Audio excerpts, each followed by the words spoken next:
It's time. Good morning, good afternoon, and good evening, ladies and gentlemen. Welcome back to SATAL 2020. I am your host, Moltar. I just noticed that the countdown ran out, and maybe we were a little late, maybe we weren't. But, you know, as I was saying in chat, it is the channel way for Moltar to screw something up and forget. Maybe I did, maybe I didn't, I don't know. But today, Task Force Trident taking on Joint Task Force France. Who's coming out on top? Gold League. Smash them up, beat them up. Will they go the distance?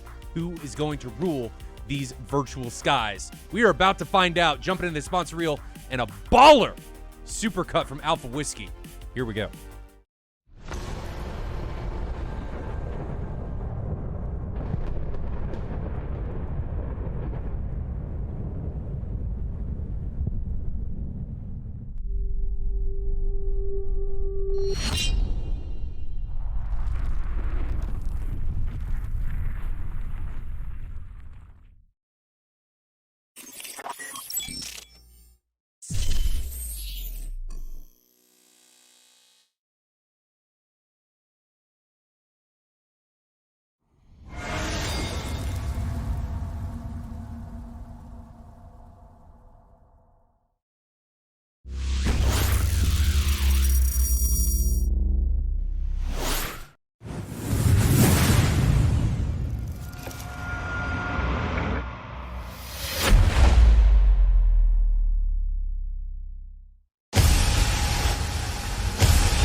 Man, he getting so good. It's like every video he does just gets better.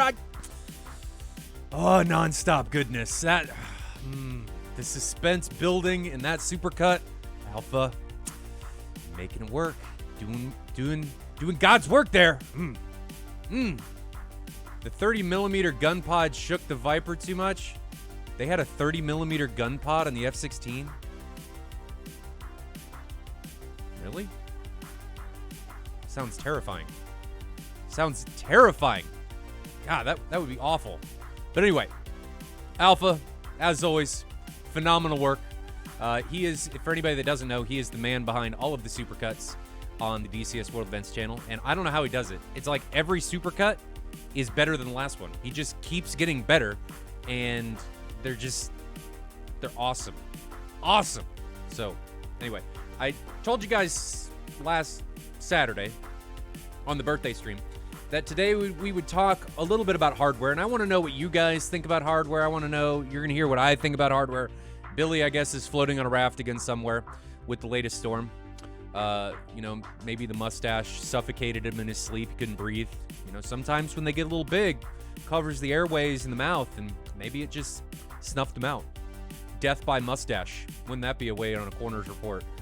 So, how'd my son die? Oh, his epic mustache took him out in his sleep.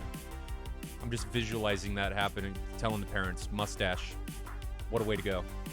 So the beard is nice because it's, I don't know, it's just all encompassing. It becomes one with you. The mustache, I feel like, I don't know, it may just be out to get you on its own entity. I don't know. We're just gonna have to see. But let's talk a little bit about hardware before we jump into this. So we got, I'm not going to show it on stream because it's hooked up again, but Blackhawk's button box. If you guys are looking for a button box, Blackhawk button box, it's the way to go. I've got it sitting next to a DSD button box from Derek Spears Designs, and the buttons on the Blackhawk are just way better. They're just way better. The toggle switches and stuff, they're just better. As I've said in the past, the only thing I wish it had was one of the tactical red switches, like you see on the Wind Wing throttle. Somebody was asking for a price. I think it's I don't know what the Bee Explorer is. Let me look it up. Full disclosure, they sent me one, so I can't. I gotta say that it was sent to me. So just know that it is a sponsored thing. It looks like 150 euros for the basic design, which isn't bad. I mean, the Derek Spears ones, I think, are like 120, and you get a lot more out of the Black Hog. There's 6 analog axis, which I like way more than the rotary encoders. The rotary encoders just suck. I hate them. You can't do anything with them. And the nice thing about the analog axis is even when you get another plane or you reslot, it automatically moves whatever you have to that position. So let's say you're turning down the radios every time. You can just leave the analog slider in a certain position, and every time you jump in the jet, it'll turn off the radio or turn it all the way down or turn it all the way up, however you want it to be. You don't have to screw with it. It's awesome. So just curious about the Black Hog as I might transition away from VR. I don't know. Well, even if you keep VR, you can feel them. And I think on most VR headsets, you can look down and out the bottom, right? So you can kind of see what you're touching, if you will. So a lot of times I don't even have to look at them. You can just feel, like on my throttle and stuff. It's you can just feel what you're touching. And all the buttons are different feeling enough that you can tell exactly where you are on the button box. Aside from button boxes, if anybody is in the market for pedals and stuff, we're moving into Thrustmaster. Dude, nothing better than the TPRs. I'm shilling right now, but nothing better than the TPRs. I've moved through CH Pros. I've moved through, what are the other ones? The T-Flights were the first ones. Then I've tried the, what's that European company? The Crosswinds. There's nothing better than the TPRs. Granted, they are more expensive, but if you want really good pedals, TPRs all the way. TPRs all the way. We'll talk a little bit more about hardware as we continue through this, but how is everybody's week going so far? I had somebody say, I was talking to T-Mobile yesterday for something they were doing. They were like, happy Monday. I'm like, no Monday is ever happy. What kind of person are you? That doesn't work. There's no happy Mondays. Every Monday is miserable. I don't really work anymore, so I can't really say it's too miserable, but when I worked, it was awful. Awful. No happy Mondays. And she laughed about that, but it's Tuesday, which means SATAL. Then Thursday is going to be SATAL. No SATAL streaming this weekend because we've got Fight for Honor. No Fight for Honor stream. There will be no streams this weekend, I should say, because I got to get over 100 people through a bunch of rounds, through a bunch of matches this weekend, so I need to be on point there instead of streaming. I got to make sure that is my priority. Yeah, Beaver, exactly. Happy Monday. What is wrong with you? That just visualize me looking at people, or not even saying anything, just staring at them. Just the no, absolutely not.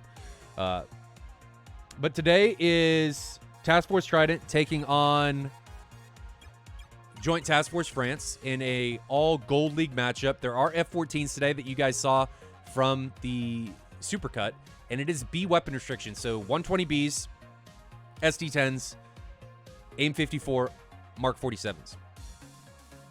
Gordo B says NVIDIA Shield is saving my sanity this past week. And the reason Gordo B says that is he sent me a picture earlier, and I noticed an NVIDIA Shield in his luggage, and I pointed out, I was like, NVIDIA Shield, awesome piece of kit. I've got one upstairs in our living room. If anybody needs a media streaming device, NVIDIA Shield is the shit. It is like the best media streaming device you can get. It's awesome.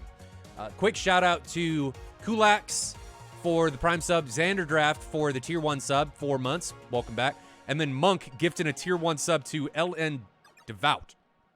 Welcome. And Gordo B dropped 100 bits when I was doing the epic head wag, head movement to the intro stream. Sometimes you guys get here early enough, you'll see me doing a little head dancing, maybe some jaw movement. I don't know. You know, you got to get here early to partake in that. Unless you want to just see the epic what's wrong with you stares that you get throughout the stream if I notice something that I don't really like. When does it start? When does what start? Fight for Honor or this? This will start here in just a minute. I just haven't pushed a button to start everything yet. We're just staring at my face and we're talking as we usually do before we jump into everything because we got to get everybody on the same page, right? Trying to think if anything happened over the weekend. I met my sister's new boyfriend. That was fun. He's a nice guy. Oh, I talked to Mover. So somebody mentioned last week, we were talking about the F-16 and center lines, and I was propagating false information. And this happens in DCS from time to time, and I do this every once in a while, where I think I know something, and then it turns out that I don't. So I went and asked the source, because Mover used to be a real-life Viper pilot. He does aggressor training, so he may still fly the Viper from time to time, but he... I asked him, and the question was about drop tanks. And I had mentioned last week, or a couple weeks ago, or last week and ongoing, that the wing tanks have less induced drag than the center line. Well, guys, I was wrong. And that makes sense when you actually think about it. The wing tanks have substantially more drag than the center lines, but the reason they don't carry the center line into combat is because they usually have a pod, and because it weighs too much, and they don't want to carry that much. And unlike us in DCS, they try not to jettison tanks when they don't have to, because it's money, right? So they try not to jettison things when they don't have to. So the normal combat load is 2 wing tanks, no center line. So they may be more drag, but it's like 6... I don't know, what is it? 6,000 pounds more fuel? 7,000 pounds more fuel? 6,000... 5 something. It's 5 something thousand pounds more fuel. It's like, yeah, it's 5,000 pounds more fuel for the 2 wing tanks. So they want the fuel, even though it's more drag. They need the more fuel, and the TGP or EA pod or some other pod is in the way of the center line. So a lot of times they will take the 2 wing tanks. I was wrong. The wing tanks are more drag, and it's the same on the Hornet. So I think a lot of us in DCS are actually propagating false information that the wing tanks are more drag. It's just we in the sim have the ability to jettison the center line and just keep the wing tanks. By no means do you ever want to be flying with all 3 tanks on at the same time. And this is something that I think is what people actually mean throughout a lot of this, is that what I don't like is people flying and burning through their wing tanks before their center line, because to do that, you're carrying 3 tanks for a lot longer period of time. And that means way more weight and way more drag. That is not something you want to be doing. So normally, when you're carrying 3 tanks, I think it's best practice to jettison the center line as fast as possible, and then keep the wing tanks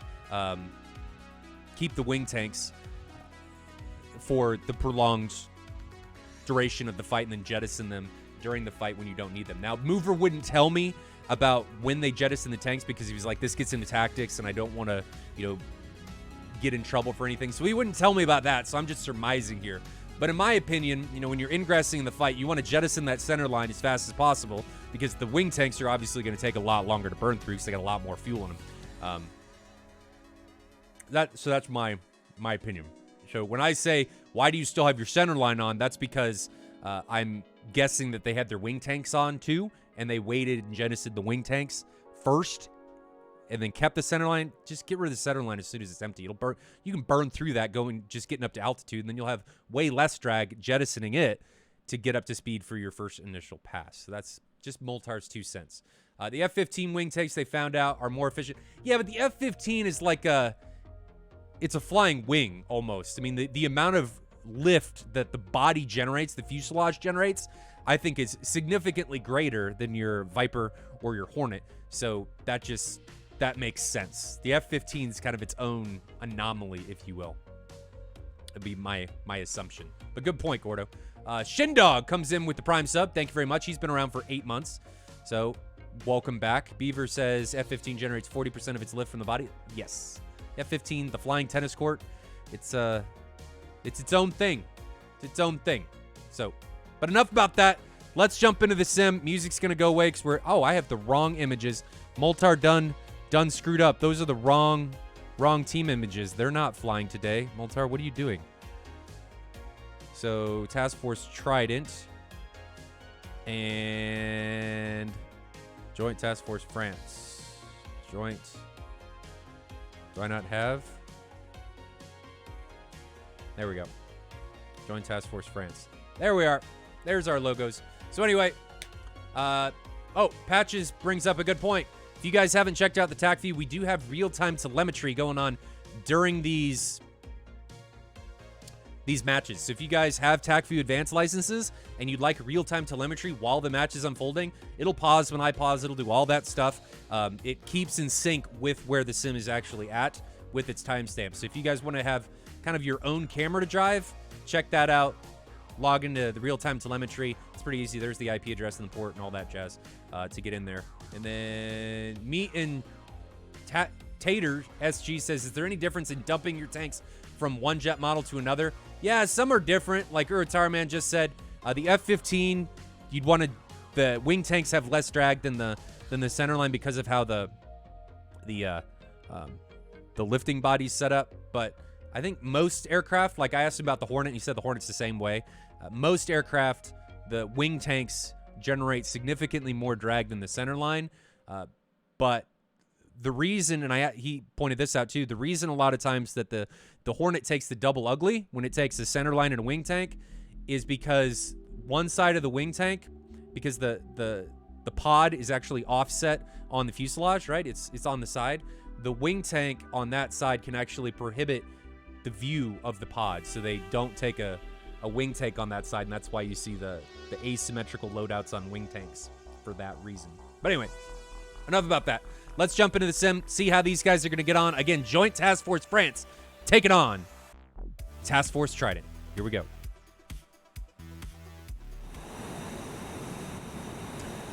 All right, so we're sitting here at Guadana. It is Guadana taking on Krimsk with Task Force Trident. We got Rex and Plague Doctor in F-16s, and then we've got Chewie and Rage in F-14s. So here's the F-14s down here.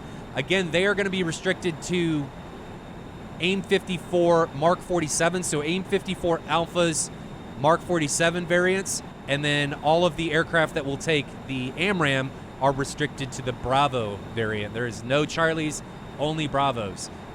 The AIM-9X is always banned, as it is in both weapon restrictions, but those are the differences between A and B. So B, 120 Bravos and Mark 47s for the Tomcats.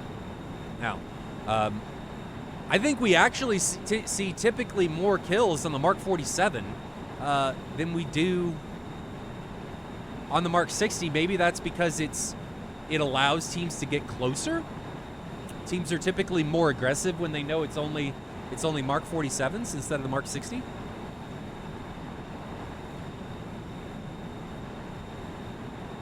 Random tidbit while we're waiting for these guys to get ready to go, and I think it's going to be a little bit. What is everybody's opinion on and this isn't flight sim related, on the NVIDIA's 3090? So there's been some speculation on, there was a leak from China that said it was only 10% faster than the 3080. Then there was another leak that came out and said, well, it's 20% faster. What are people's opinions on the 3090? I'm debating on whether to get one. Terrible price for performance. Yes, it is. I just don't know what to do. Do I just wait? Maybe? Tomorrow's going to tell us. The NDA is going to tell us how much better it is than the 3080. The VRAM would be nice, right? Multiple clients would be really nice. It is 20%, so let's say you're getting 120 FPS, right, at 4K. I mean, 20%, that's like 25 FPS right there. That's pretty good. So you get down in the trees, I mean, it definitely helps you. I just kind of wonder with DCS, are we going to see any type of bottlenecking because of the CPU? But I guess if I buy the 3090, and I'm like, this thing sucks, I can always take it back. I got to remember that. Can always take it back.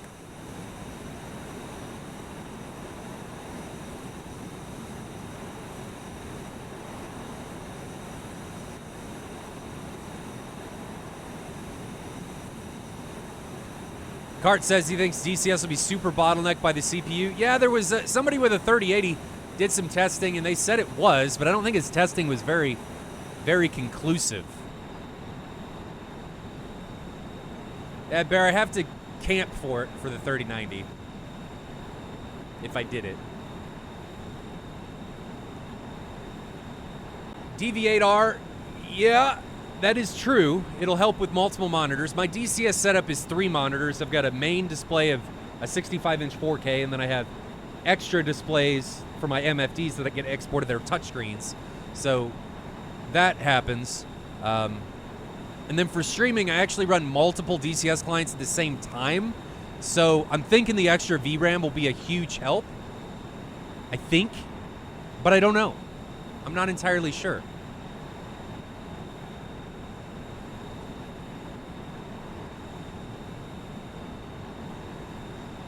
So I'm trying to see what your guys' opinions are on this whole matter. At DV, I don't get any stuttering. And I'm at 4K. I mean, I can fly VSync in multiplayer at 4K pinged at 60 if I want to. And I can get a lot higher. It's just when you get down in the weeds and stuff, it has a tendency to drop, and plus target spotting sucks. So I have a tendency to fly at 1440p because target spotting is a lot easier and you get a lot better frame rate. Like I can keep it pretty well pinged at 120 hertz, unless I'm down in the trees. Then G-Sync kicks in, but, you know, I don't know. Oh, you're spread across 4 screens. Oh, you're 3 32s at 1440 each. Oh, I gotcha.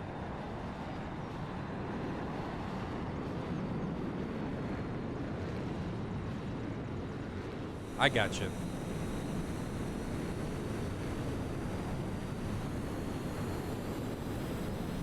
Looks like Task Force Trident has started the taxi.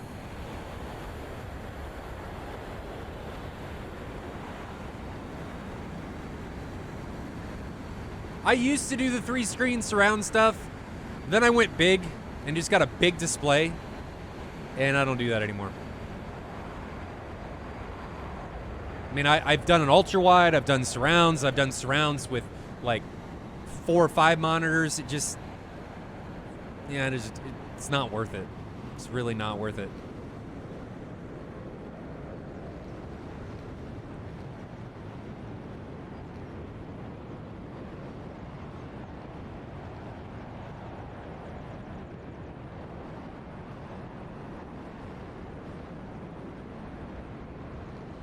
And these guys are hurrying in their taxi. Just moving. Yeah, DVA, it does work well with track IR. You can kind of get the same effect on a single monitor if you increase your field of view, so that helps.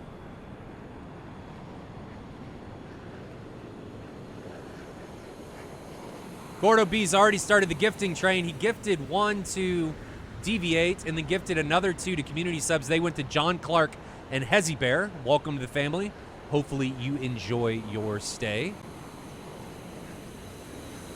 And then I guess I missed the 1 Monk gifted to Gemini from Joint Task Force France. I think Gemini actually flies in this round.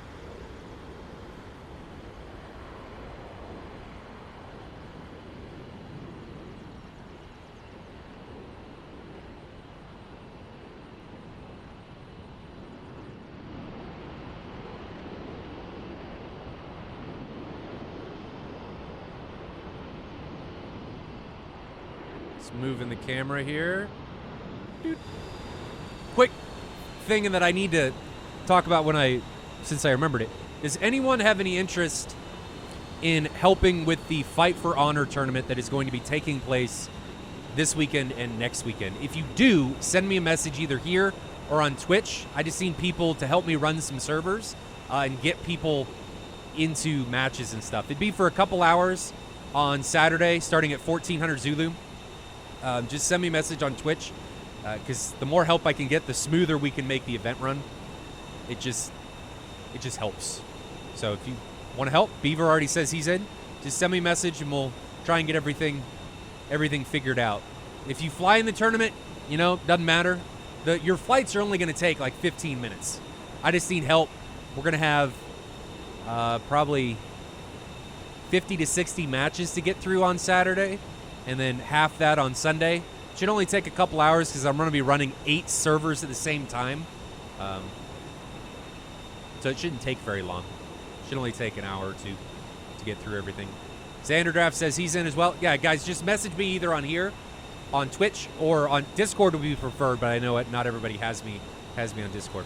Looks like these guys are spooling up.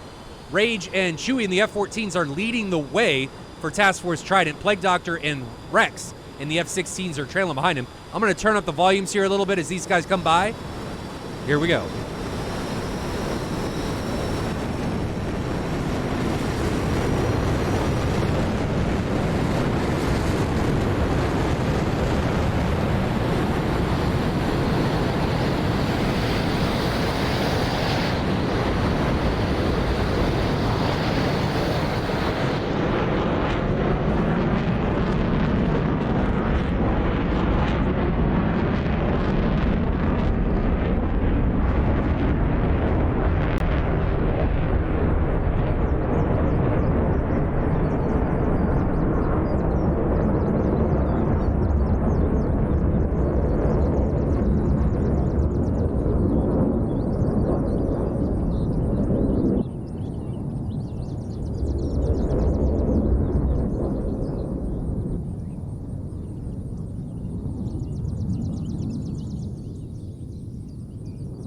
Sorry, guys, I'm just trying to fix something here.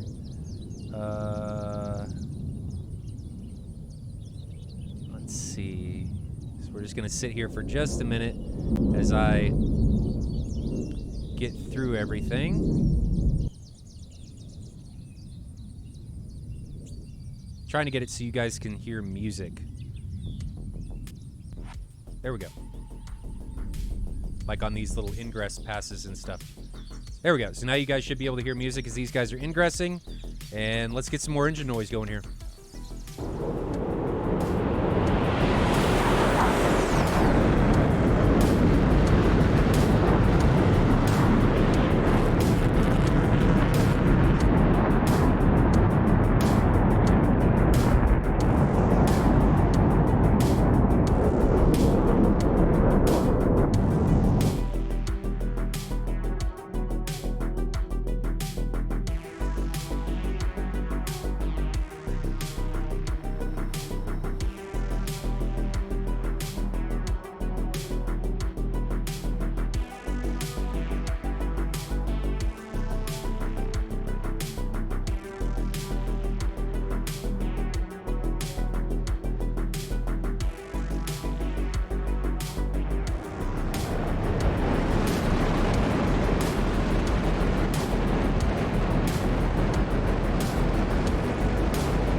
All right. We're back. So these guys are now separated by 105 miles. They still got a decent amount of time before they finish up ingressing here. Joint Task Force France, who took off out of Krimsk, is repped by Marco and Raf. Yeah, no more jet sounds now because I got rid of it because we're here. No more jet sounds. For now. But Raf and Marco are in F-16s. Zank is in a JF-17, and then Gemini is in the back in an F-14. So F-14 is in the trail position for Joint Task Force France, and then the F-14s are leading the way or in a close proximity with the other aircraft for Task Force Trident. So a bit of a different setup here for both teams as they ingress to the area just northwest of Sochi and southeast of Glenzik. Anybody have any bets on who is going to be the first casualty for this match? Who's going to get taken down first? I don't know. I think an AIM-54 is going to do something. AIM-54s in the past couple matches haven't done a lot, and I think it's about time. It's about time for something to happen.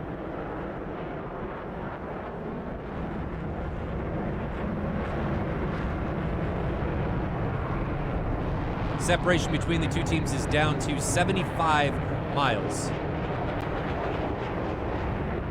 Both these guys are in the bubble now. So bubble is somewhere, it's about 40 miles wide radius. So about 80 miles in total for both teams here.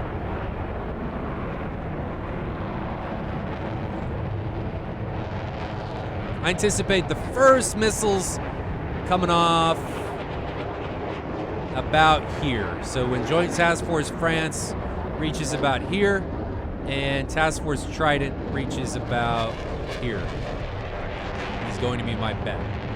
I think the first ones are going to be, oh, the F-14s are actually falling to the rear here.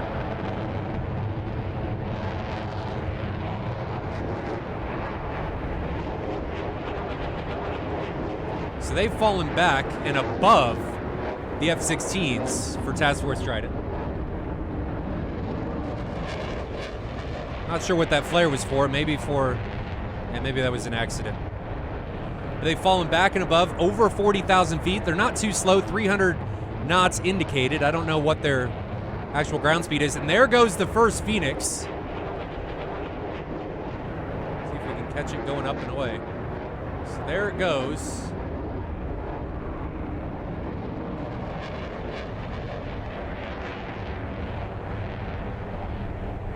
And there goes a second one coming up and over the top. And it was about where I said it would be for when they'd shoot. And Gemini actually responds with one of his own. I don't think he knows those were coming, but they were launched from approximately 45 miles apart. And these Phoenix are over 50,000 feet still. I'm going to try and grab one. So here's one as it ingresses. Let's try and grab another one. There goes its fated maneuver as it does some weird stuff. But now we've got one for Task Force Trident on the left, and the Joint Task Force France Phoenix is on the right. So we've got one for each. The Task Force Trident's Phoenix is actually doing a bit better at maintaining energy. No, it's not. No, it's not. It's slower now. Do we think these are going to be able to do anything? Joint Task Forces France's Phoenix is going to arrive at its target a bit faster, and I think that's because these guys are taking a more head-on approach. Can't see. They're kind of bouncing all over the place because I hit F6 instead of 6, which I don't think they're going to hit. It's leading its target. And if I hit 6, I think I'm going to go to a different... Nope, kept the same missile. Oh, man. So they're getting close. So if we come over here and hit 6. So they actually did get fairly close, but they just don't have the energy in order to keep up with their targets. They're just totally out of energy. That both teams have recognized this, and they're not a factor in this at all. So we're going to go back to the map, see how these guys are getting on, and make sure, I'm going to get rid of my face here, and make sure that nobody went down. Yeah, these Phoenixes didn't pose any threat to either team. Gordo B coming in with a few more subs, gifted a tier 1 to Joint Task Force France Marco. Monk gifted one to Meat and to, I don't even know how to say that. I think that's Korean. I don't know how to say that. And then Gordo B gifted 2 more to Commander Dreadly and Funky Crisp. And then G.I. Joe came back with a Tier 1 for 8 months. So welcome to everybody that's just joining the family. Hopefully you enjoy your stay. It's a decent place to be. And this missile is not going to make an explosion. We talked about this last week with Phoenixes doing weird things where they would hit the ground and just delete themselves. So that's why we're looking at that. Here comes another one. There's nothing really going on the battlefield, so we're just watching these missiles. And that one blew up like 20 yards away from where it actually hit. What? Why? Why does it do that? It didn't even hit there. Heapler, ED. I kind of wonder if that has something to do with the desync that we've seen. We talked about this on Saturday where there was a video posted by Savior where he was dying to missiles that weren't actually hitting his aircraft. They were hitting like 10 yards away. I wonder if we're seeing the same thing here where missile desync and ghost missiles it's not as bad as it used to be, but it's still there. So now the missile gets close, but it's not perfect, if you will. Xander Draft drops 100 bits, says Phoenix missile says no to death. Dude, it like becomes an apparition. Goes away. I don't know where they go. Doesn't even blow up. Just poof. Just poof. And disappears. Gone. 120 was launched from Marco onto someone, and they drove that one into the ground. I think it was on Plague Doctor. And now we got an ST-10 coming in against Rage. It's down there. So there goes the ST-10 flying by him. Not a factor at all. I don't even know if it's on him. If we look at the F-10 map here, it looks like it's... Yeah, I don't know who it's on. If we go back to his view, so this is Rage's point of view, and we're tracking the ST-10. It looks like it just lost track. I don't know who that was on, but I don't know. Not a factor, though. And it runs into the ground, actually. So both these teams for Gold League are being very defensive. Very defensive posturing coming from both these teams. Joint Task Force France has taken up a complete northern approach, or residence, and Task Force Trident is in the south. Joint Task Force France has got to be really careful because they're right on the edge of this bubble. I mean, the edge of the bubble is going to be like right here somewhere. You guys can't see that. It's like right here. And Task Force Trident just has so much more room. But will that extra room, seeing as they've come way further north, will that cause them fuel problems as they need to come back south? Because they got a little bit longer trip. Mark 47 being unleashed by Gemini onto Rex. Rex is now defending, heading down low. Boom, over the sound barrier.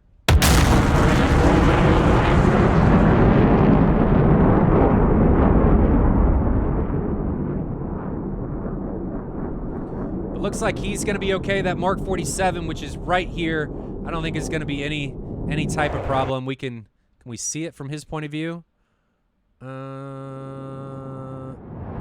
I think it lost track. Yeah, I don't see it. But two Mark 47s being unleashed by Rage and Chewie getting launched there. And I think we need music, ladies and gentlemen. You guys need some music getting in here. Tell me if you like it more with music, you like it more without music. What's going on? I need your opinion. This is royalty-free music, so we should be good to go. But 3 Mark 47s being released by 2 Tomcats, Chewie and Rage. I think we got to go without. We got to go without. You guys can provide your own music. The music we're listening to is Stream Beats by Synthwave by Harris Heller. So if you guys want to check them out, feel free. But I think without music gives you guys a little bit more flexibility. And Marco is coming in here. Is he going to get pancaked by the... Oh, baby. You guys saw that. AIM 54 just fly right by him. That thing got danger close to his position. Just flashed across the screen. Barely missed his location. Man.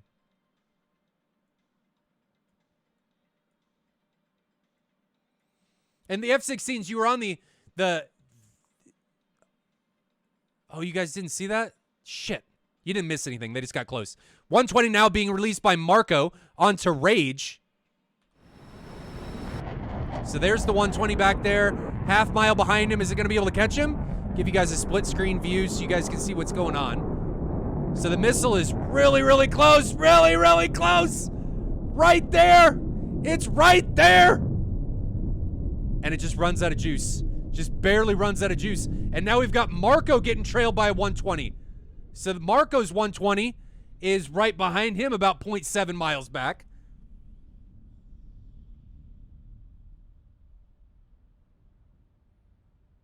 Split view should have worked. Yeah, you guys should be seeing split view.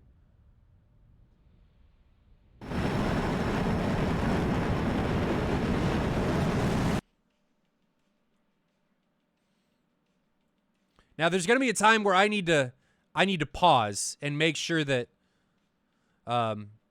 okay, you guys say that split view is not working. So we're going to pause and I'm going to make sure. Oh, shit. That's why. You guys weren't seeing anything because studio mode was on. I'm so sorry. Nobody's died yet. So let's make sure that you guys can see split view now. Can you see it now? We good? We should be good. All right, you guys are good. So studio mode was on, and it was sending all of the new stuff to there, and it wasn't changing the camera angles. Dumb OBS, but I think we're good now. Okay, so we should be good now. Nobody's died yet, so you guys haven't missed anything. You've just been hearing me talk about things that you can't see. Dude, cameraman, you didn't miss anything, though, so we didn't, like, yeah, nothing's happened yet.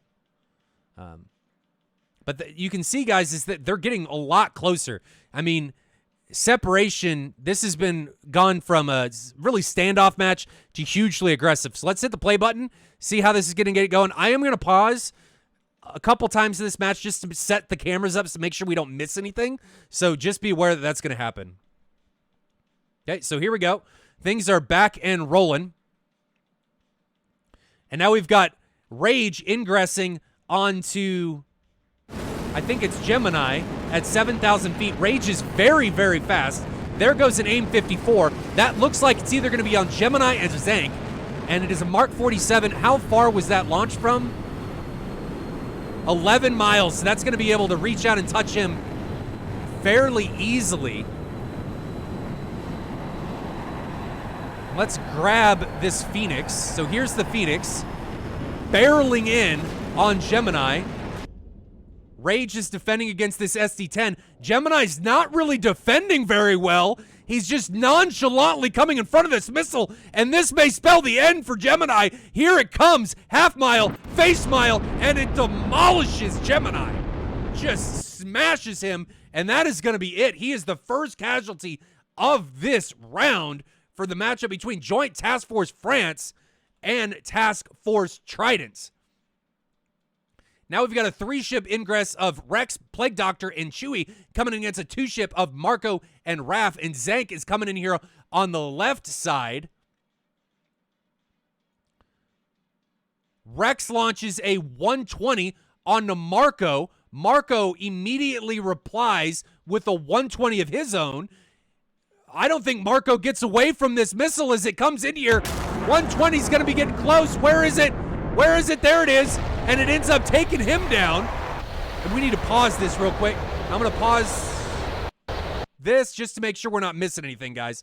So there's a lot of stuff happening right now, and I want to make sure that we're not missing any of this action. So I need to unpause this to make sure we get caught up on the stream. Okay. So Marco just got taken out by Rex. And I just want to make sure that we're not missing anything because everybody's in such close proximity that there's a lot of stuff going on. And I have a feeling that I could just miss things, okay?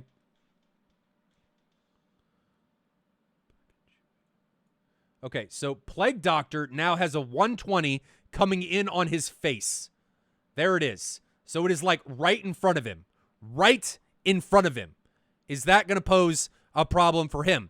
And then I think our other guy that may have a problem is Chewie. So Chewie, if we go to split screen so you guys can see what I'm looking at here, Chewie has this ST-10 that came off of Zank's aircraft coming in on him, but Zank, I'm a little bit worried he's going to get hit by Rage. So we're going to see how this unfolds. I'm going to make sure who this missile's on, but this is from 4 miles. And Zank's at 4,000 feet. Chewie's at 1,500 feet. So we're going to hit play, see how this goes. Plague Doctor's in a world of trouble, and one of these guys from Joint Task Force France and Task Force Trident may be in for a bad day, but here we go. And it looks like that missile hits Plague Doctor, and SD-10 is now tracking Chewie. Where is it? Where is it? There, nope. Where is it? It's here somewhere. There it is.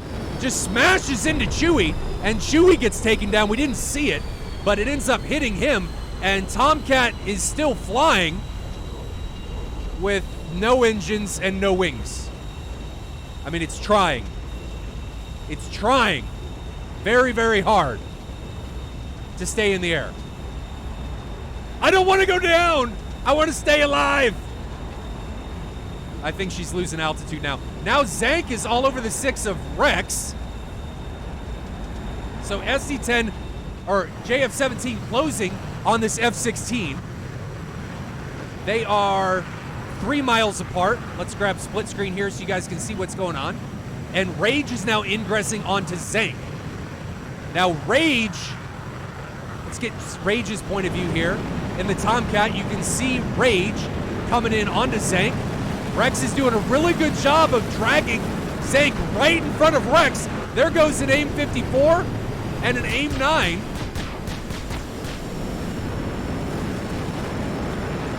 And Zank is just going to get pounded.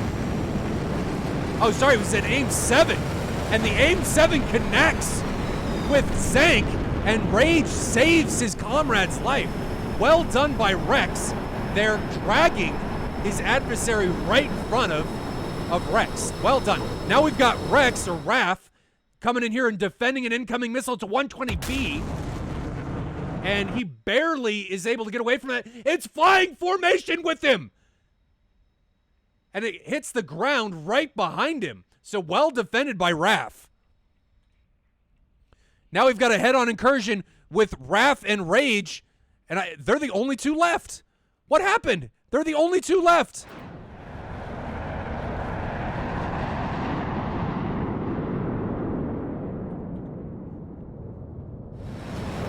So we've got Rage on the left, Raph on the right, and I think these guys are totally out of mid. Well, Rage has a single AIM-9. I don't know that Raph has anything. There goes the AIM-9, fired heavily off aspect, and we're down to guns only, ladies and gentlemen, in this barn burner. Really exciting of an opening round between Task Force Trident and Joint Task Force France. Rage looks like he has all the advantage in this one, coming nose around, lining up for the gunshot of the M61. Is Rage going to be able to jink? He jinks effectively, dips below Rage's nose, spoils Rage's shot, but is he going to be able to come around? Raph is really, really fast. Too fast, I think, in this incursion. He's at 500 knots. Rage is much closer to ideal corner speed here, but doesn't get the gunshot there again. No, don't come back across. Don't go back across. You're just giving him all the angles. And does that comeback spell the end? I heard some hits. Hit on Raph's aircraft. Does he overshoots? Is Raph able to capitalize here? He's in gate, but he's really, really slow. Really, really slow. Possible shots. Oh, it misses. That was the shot. And Rage just looks like he has all the energy. Oh, he's out. His engine is out. So the hit that Rage was able to put on him spelled the end for Raph. What an exciting conclusion to this round. Man. Oh, he says he ran out of fuel. Oh, what a great first round. Great first round.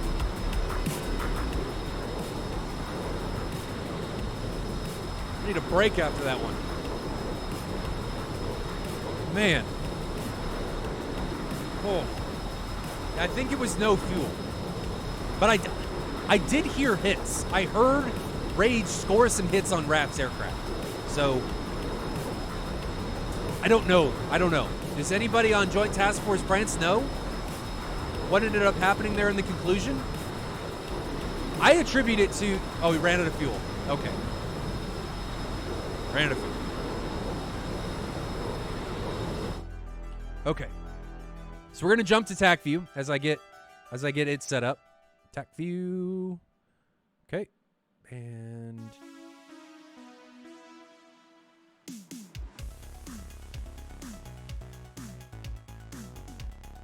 this does not look right. There we go. Now you guys should be able to see TAC view. I'm going to have to get things a little bit more centered because I moved some stuff and things are going to be off the page. So I need to get that a little bit fixed.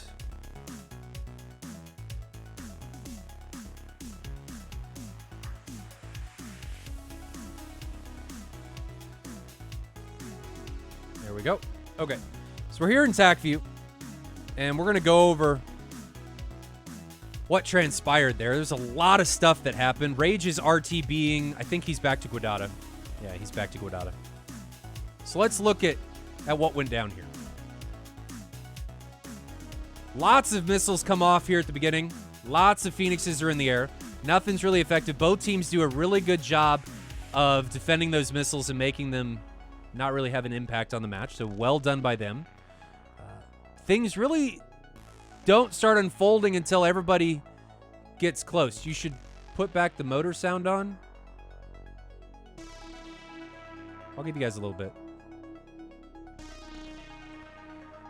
So nothing really starts happening. Everything is really easily defended until everybody starts getting really close and things start spiraling out of control. Things start happening very, very fast. So these shots launched by Marco are solid. I don't like this double tap. You're targeting on two guys in one shot. You're going to unsupport both missiles. This was launched from 4 miles, 120B. You know, if you're this low at 3,000 feet, that's really not going to work. I don't really like that shot, in all honesty. Everybody's too low to make them really effective. They're too easy to line of sight. You got to be significantly higher in order to make those really effective. So, and he wastes 2 missiles there. So Viper only carries 6, and you're now down to 4, which, in my opinion, just puts you at a disadvantage. Okay, so here's the first SD-10 launch, or not the first, but the one we didn't know who it was on. It causes people to kind of go every which way, but doesn't really have more of an impact than that. This is the first casualty. This AIM-54 was launched from 13 miles at 10,000 feet on a co-altitude Bandit. Not bad. The reason this missile ends up being so effective is because it's launched right as Gemini is entering a bank turn. And he's not going to get the missile warning until he comes out of that bank turn, which is about now. So the missile is now only 3 miles away at Mach 3, and he's still at 5,000 feet. He's nowhere near low enough to be able to defend this appropriately. He's not slow enough to be able to notch it effectively. He's just done. He's dead. And sorry, that was off the screen. He's just dead. So you can see it gets launched right as he's in this bank turn. There's the bank turn. No missile warning because you're showing your lift vector to the missile. And bamboozled right there. He's the first casualty of the match and really gives Task Force Trident a total advantage for the majority of this round. Joint Task Force France actually does a really good job of equalizing this at the end. I don't know what happened to Rex. We're going to have to see. Marco just gets in. He waits too long, and this is a good showcase of mutual support. So one guy's defending, another guy's hot, and the missile's on the defending aircraft. Marco doesn't sort both. It allows Plague Doctor to get a little bit closer. Marco doesn't defend aggressively enough and gets taken out by the wingman of Plague Doctor. So well done there. But at the same time, you know, he's immediately revenged by RAF. So all of these missiles are coming from under 5 miles. I mean, this one's, yeah, it's a 5-mile shot. Plague Doctor waits to ensure that he's killed Marco, but by that point, he actually defends into the missile. It would have been a lot better for him to turn away. Maybe he turns into the missile because he notices that he's got Zank over here on the left. He doesn't want to defend into him, but he's got 2 wingmen here, so I would have turned left. He defends into the missile. Usually when you defend into a missile like this, you're going to have a bad time. Unless the missile is right on top of you. You're going to have a bad time. And he does.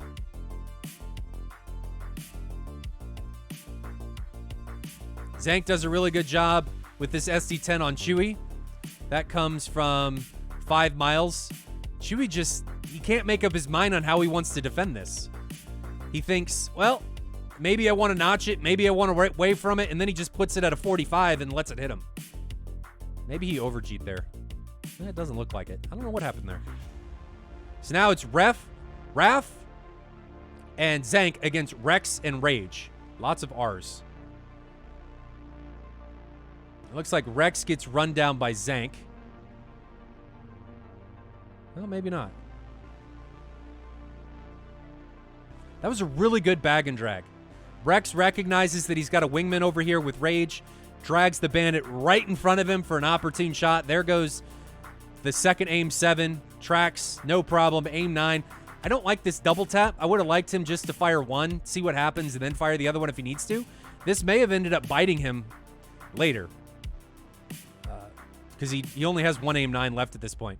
And Rex actually gets hit by a 120. He doesn't commit to the notch.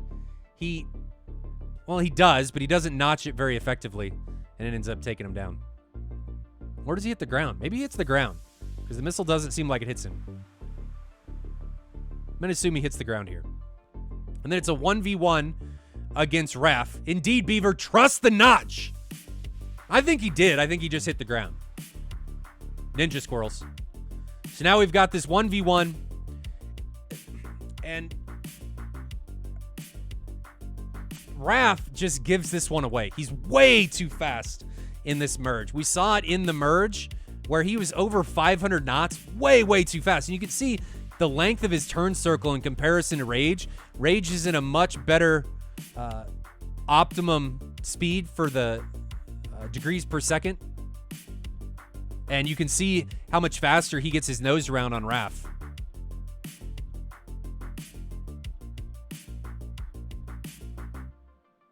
So well done by Rage and the Tomcat, managing his speed, staying on the 6 of Raph, never giving him an opportunity to make anything happen, giving those gunshots out there and forcing Raph to take some hits and then eventually run out of fuel. So well done by Rage to finish out that round for his team. Is he out of fuel? Oh, no. I think he's out of fuel. Silence. Can he glide it back? Guadada's not too far away. So his engines are off. 34,000 feet. I think Guadada's right there. I think. How much further does he have to go? Ooh. 40 miles. What do you guys think? Does he make it? That's actually... So Sochi's right here. Yeah, Sochi's right there. Guadada is just up ahead. It's about 35 miles away. 32,000 feet, maintaining 250 knots. I think he's got it. I think he's got this. The 14's a great glider. I think he's got it. I think he's got it. We're going to leave the music on. Well, we're going to turn the music off for this. But what do you guys think? Bets. I want to see it. Fuel cut out at about 39 miles. He's doing a really good job of maintaining 250 knots. What an epic conclusion. So we get a gunfight. Raph runs out of fuel in the gunfight. And now Rage runs out of fuel RTBing. Man.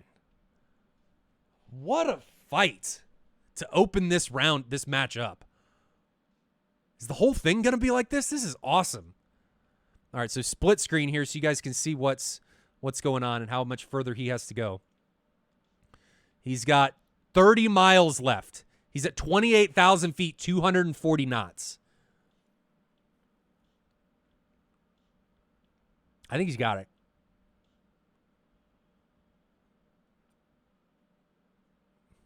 Can you eject the Rio without eject the pilot to save weight? What a thing to do. That would be awesome. That would be awesome. Can you do that? I thought the Rio, if he pulls the ejection handle, it ejects both.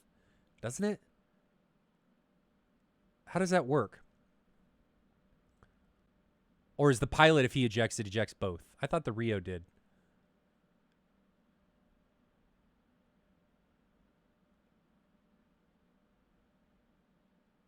Oh, yeah, disarm it. That's not a bad idea. Good point. Good point. 25,000 feet, 235 knots. He's down to 22 miles. We can see Guadada. We can see it. He's lined up decently well for the runway already. I mean, it's just a little bank turn, which he's going to want to use that turn to bleed some of that speed. Anyway.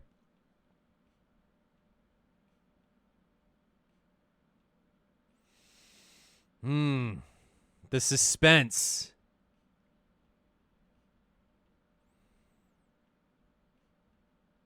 $22,000 feet now, 240 knots. He got some speed back.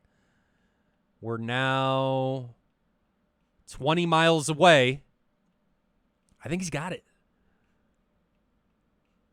I think he's got it.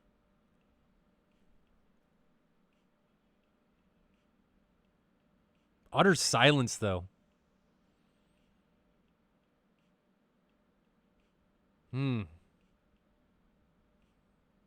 Is the 14 a better glider than the 15? It's got big wings. Big straight wings, so you'd think so. Can it glide further? Because you're the Su-27, the F-15, and the Sim, if you're at 35,000 feet or so, you can glide usually 100 kilometers. 90 kilometers, somewhere in there. By far, it's a better glider. Okay. 250 knots now. Man, he's going to have altitude to spare. 17,000 feet now. He's bleeding altitude now intentionally. He's got to be with almost 10 miles away.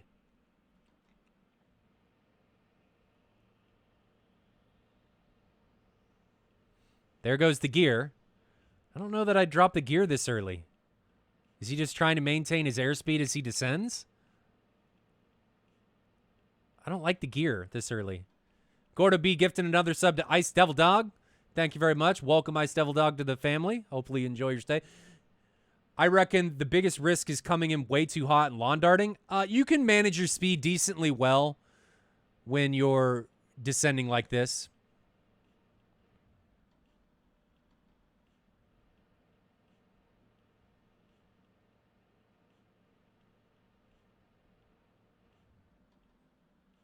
Ooh, flat spin. Good point about the 54s. Deleting when they hit flat ground and only blow up when they hit trees. That's kind of what we've seen, haven't we? That's an excellent point. Because the AIM 54s that have blown up have been the ones that have hit the trees. And the ones that don't are the ones that hit flat ground. Very good point.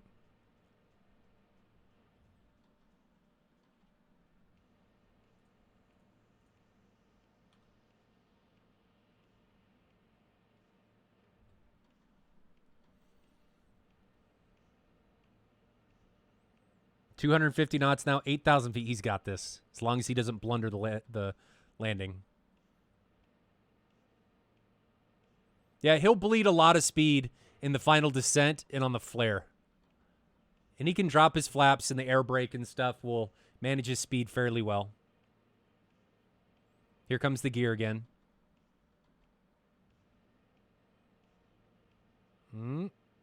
Oh, did he lost hydraulic? The gear's stuck.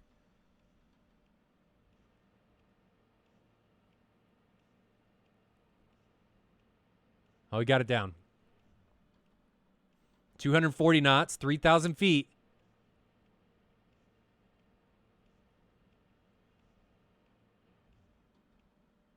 I think the F-14 has a fan that'll power this stuff, the electronics and the hydraulic pump. I think. I think he's got it. 200 knots. Using the brake to manage his speed. Just doesn't want to run out of airspeed too fast here. It's okay to land pretty fast.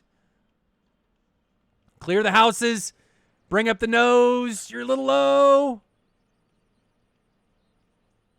Oh, yeah, he's got this. Totally got it. Flaps are down. Touchdown. Boom!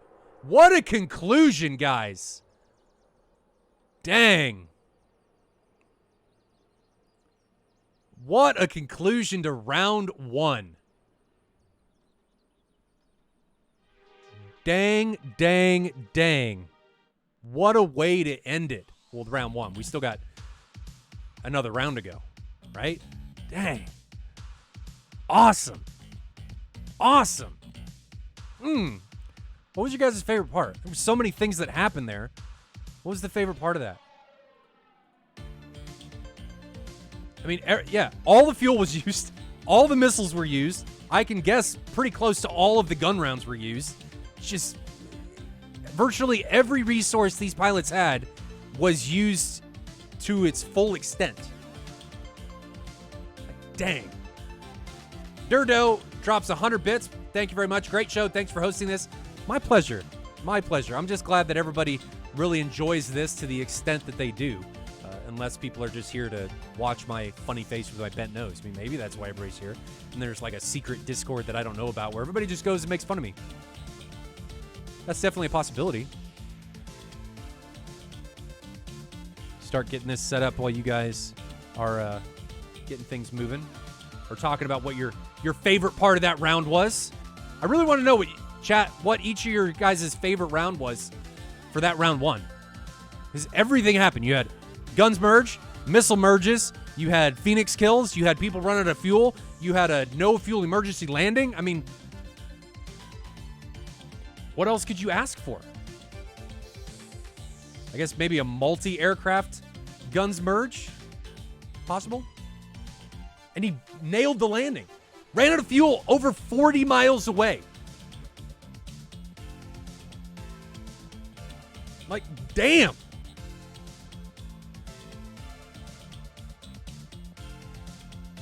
Damn. That was a long way. Carbon 14 drops 100 bits. Thank you very much, guys. All the money that we're generating lately, it just goes to the new GPU fund because I want to run more cameras. We're going to try and implement first-person cameras here in about a month as the teams get caught up with providing me with the private first-person tracks. So the more funding we get, the better that GPU becomes. Right now it's a 2080 Ti, and we're running two DCS clients at the same time, and the 2080 Ti just gets smashed by the two clients. So it is what it is, but that's where all the funding is going, to making the stream more better, much more better. Getting this set up. While I'm finishing up the stream, we're gonna check out the supercut again, build the suspense back up, and I'll see you guys back here for round two of this epic showdown between Joint Task Force France and Task Force Trident.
Welcome back, ladies and gentlemen. We are here in the sim with Joint Task Force France down here at Guadada as they get ready to take off for round two. They lost round one in a pretty close fashion Will they be able to come back here in round 2? Joint Task Force is now departing, led by Marco, followed by Raf, Zank, and Gemini, bringing up the trail in the caboose in the F-14. How do you guys think this is going to go? Gordo B dropping 2 more community subs to Preacher and Pup 2000. Thank you very much, brother, and welcome to the family, you two. Who is going to come out on top? Is Joint Task Force France going to be able to equalize this?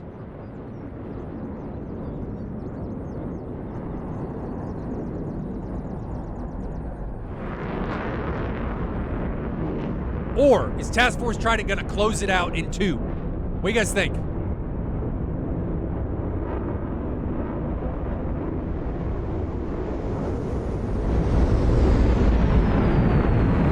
F-14 sounds so good.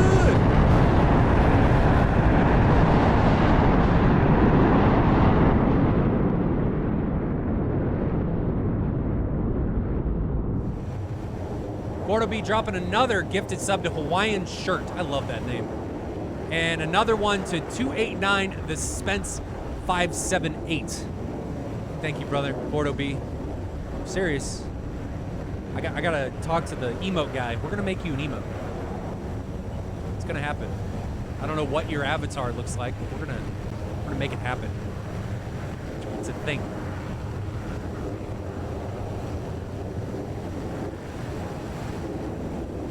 Just think happy thoughts so you can fly?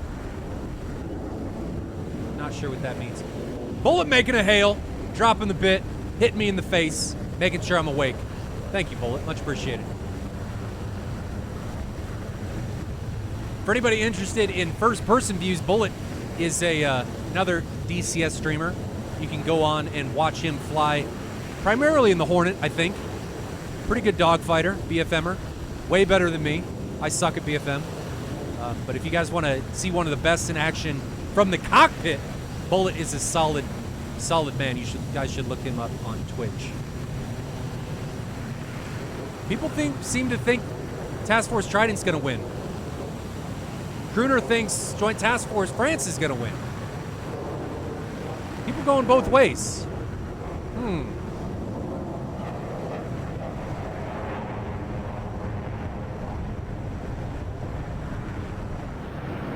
It's an uphill climb for Joint Task Force France. They got to overcome the morale shock that they took in round 1 from losing. It's very difficult for teams to do.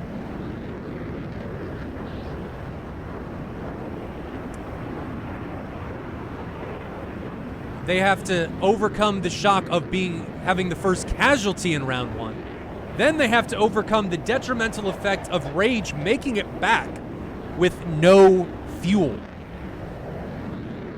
No fuel. No fuel.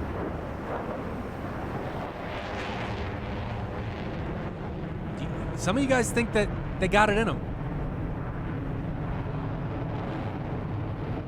Maybe. It's going to be tough. If they got it, it's going to be on a sure case of will and determination.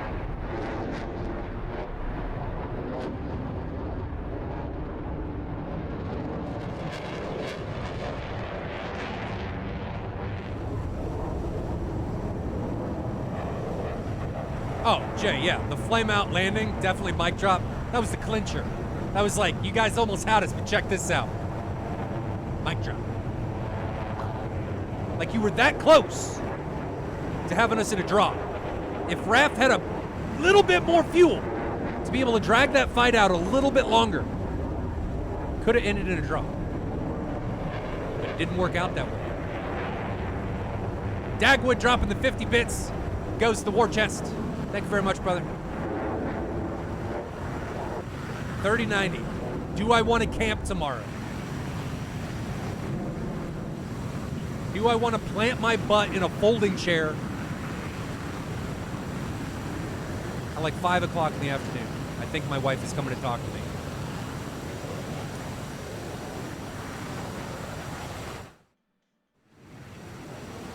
So I bet the lights turned on unless she's coming to get something.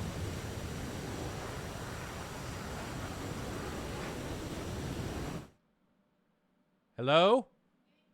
Okay.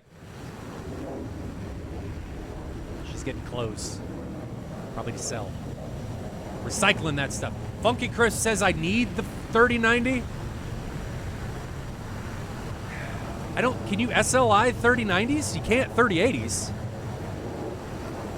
I know that. Can you do it with the 3090? Oh, you can. But DCS doesn't do well with SLI. It doesn't like it. It's not optimized. Teams are 85 miles apart.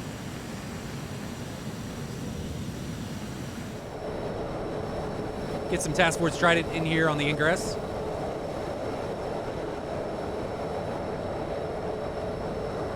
Beaver says 3090 is the only card with the SLI capability. All right.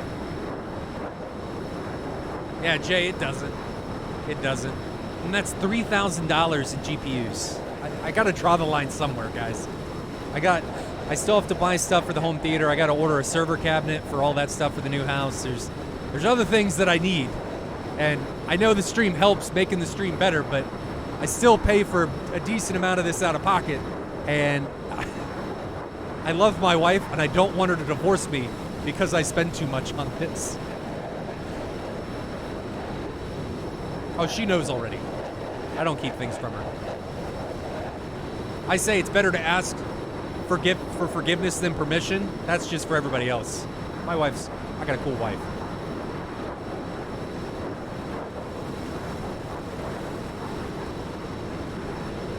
These guys just entered the bubble.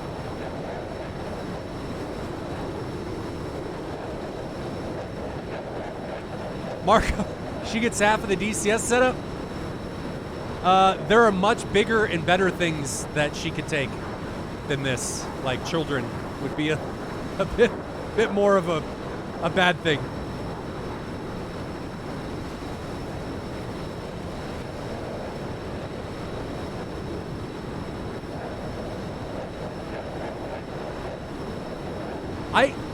Jay says F-14 and F-15 just have a nice look from the front. I don't really like the look of the Eagle.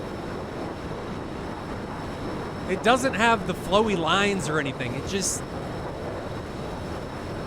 I don't know. I just don't like it. It's too computery looking, I guess. Too computery. I think that's one of the reasons why the Su-27 is so pretty to me. It's just gorgeous because of its lines, curves, and flowing angles and stuff. It's just gorgeous.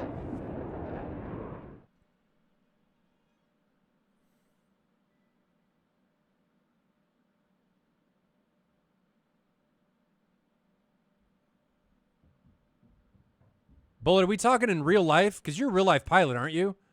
But I thought you do private stuff, I thought. F-104 is pretty.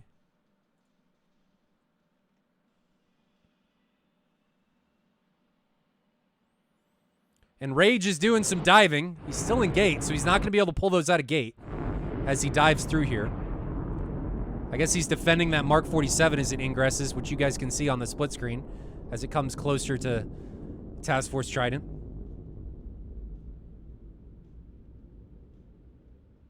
Nobody from Task Force Trident has launched. And there goes a one. What is this?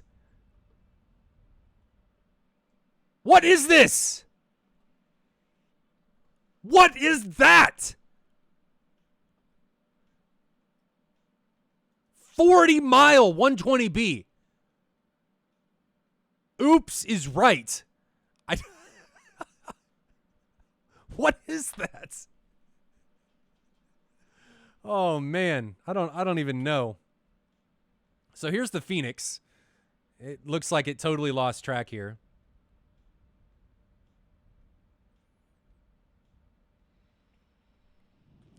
Jay, or who brought that up?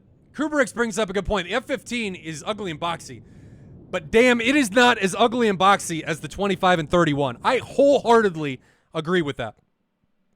The 31 and the 25 look like a toddler with Legos put together a plane.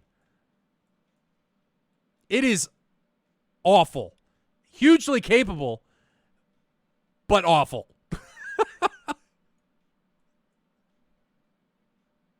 Awful looking. Man, AIM-54s are now being traded between Gemini and Rage and Chewie. I don't think those are going to pose any problems for anybody.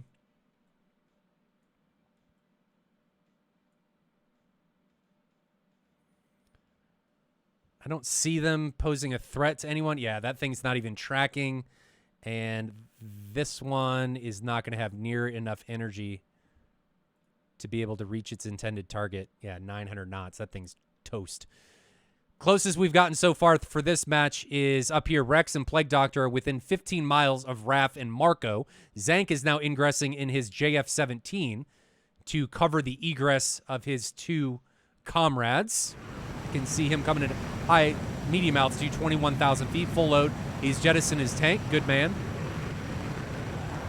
And what is the altitude of Raph and Marco? 16,000 feet, so slightly below Zank. You can see them coming through right there. Marco and Raph may be in a pretty good flanking position on Chewie and Rage. I actually really like this position, though I do not like the double tap of ST-10 from Zank. Oh, it's on Rex and Plague Doctor, but they're so far away. They're going to be so easily defended.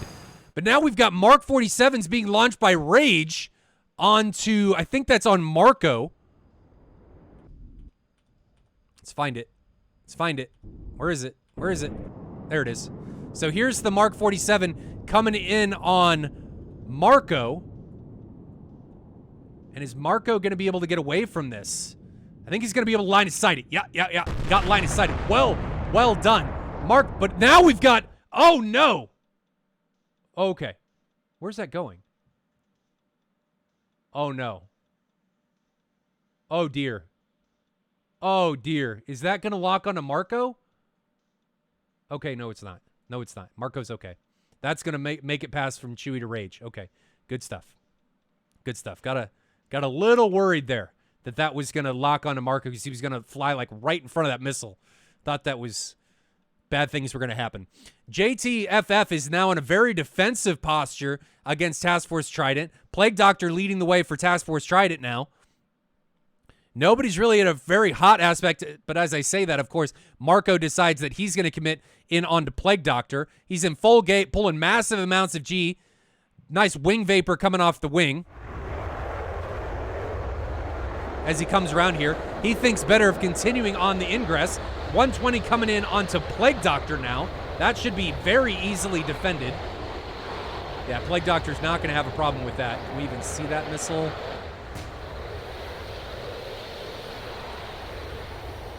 I don't see it. Oh, no! No! Oh, God, AIM-54, where is it? Where is it? There it is! Oh, no! Oh, fratricide!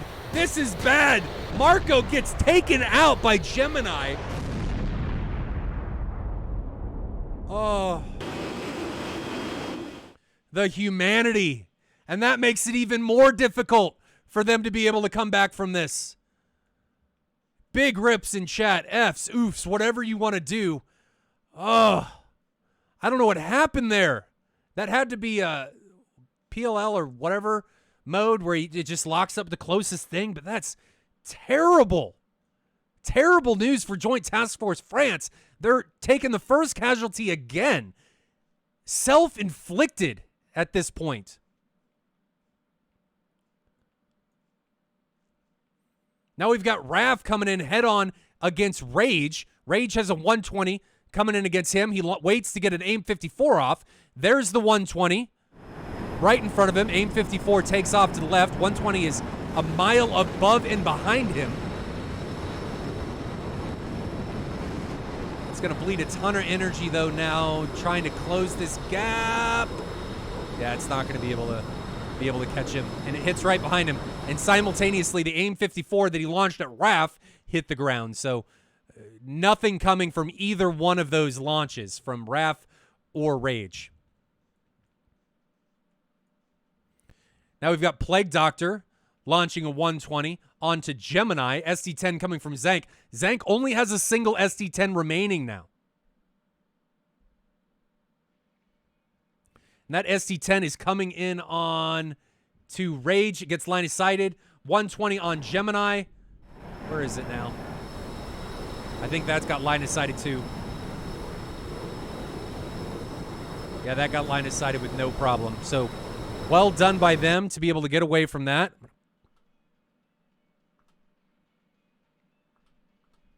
Now we've got Rage with a possible incursion with Gemini, but I don't think Gemini sees him.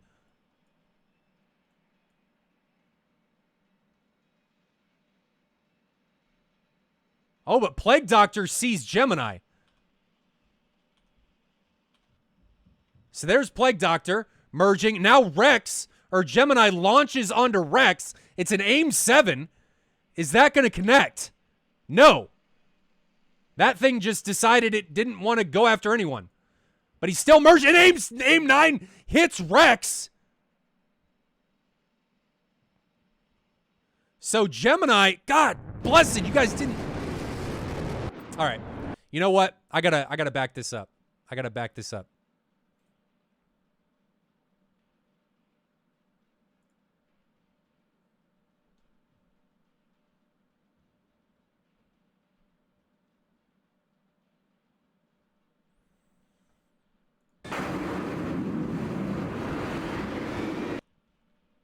We're going to watch that.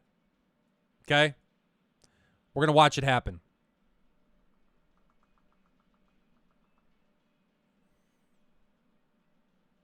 Self-inflicted harm right there.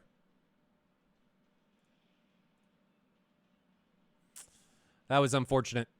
But we're going to see it. We're going to fast forward. It's the cool thing about tracks, you know. We're going to go back and fix it right now. Moltar's only got, my brain's pretty flat. You know, I don't have many ridges. It causes me to have some problems. So, you guys got to bear with me. Bear with me. Slow this down a little bit so I don't overshoot things. We're getting close.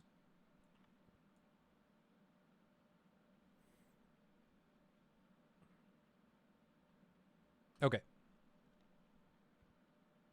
Okay, so here's Gemini and his F-14. And there's Rex. So let's follow along with Gemini here. I need to slow this down. There we go. Let's follow along with Gemini here and see how this goes and get caught back up.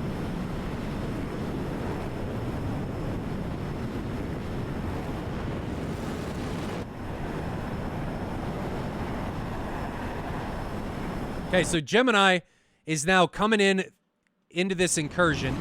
Does he see? So there's Rex right in front of him, flying right to left. Gemini sees him.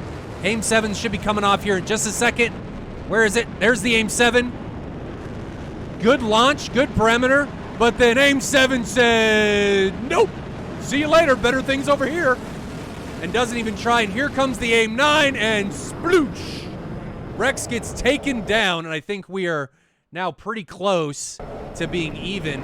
But Gemini, look at this man! Just making things happen for Joint Task Force France, and we are now back to where we should be, right? Gemini, if we go to split screen. So Gemini's on the left screen. We've got a right map view. He is now, where is Rage? He's now over, almost merged with Rage. So Rage is at 4,000 feet. Gemini is at 6,000 feet. So Rage is right there. So there's Rage right below him. Is Gemini going to be able to make anything else happen? I don't know. Let's play and find out. They fly right by each other. So nothing happens there. Oh, Mark 47 now coming off the rails. And that's on, I can't tell who that's on. Who's that on? Here it comes. So we got the Mark 47 here. Can't tell who that's on. It looks like it's on Raph. Raph gets smashed. Oh, we got to pause. Okay. I just saw this on the map. And now we've got Rage with a 120. Where is it? It's like right here. Where are you? Where's the 120? It's at 9,000 feet. Rage is at 9. It should be like right in front of him. Oh, there it is. Look at that. Look at that. He doesn't even know what's about to happen. Face Mile is about to be incurred. Raph got taken down.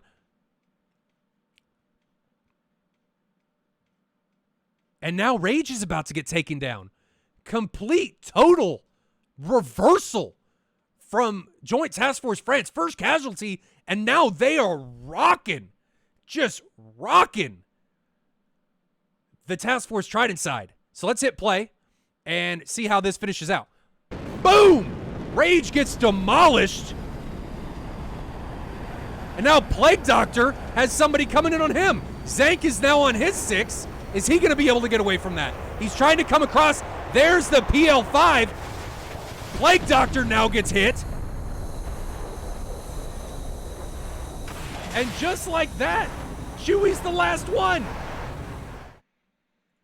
And he's head on against Gemini. He's breaking away now. AIM 54 coming on against Gemini. And it, what? What? I think there was a little bit of desync there. Little bit of desync. But now Gemini is now merged with Chewie. Gemini doing a really good job of coming around on Chewie.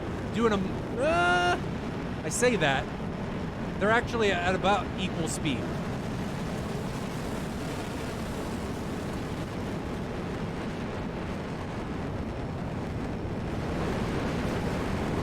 Chewie's on the right, Gemini on the left. F-14 against F-14. Who comes out on top? Looks like Gemini's got the angles. A little bit better speed management. Doesn't try and carry it up and bleed all of his speed. Chewie has no speed left. Oh, and then Zank makes it even more difficult as he just blows through the merge. Gemini gets an AIM 9 off, connects with Chewie. Chewie's engines are done, and Gemini seals the deal for Joint Task Force France. What an epic change of events there, ladies and gentlemen. I thought for sure,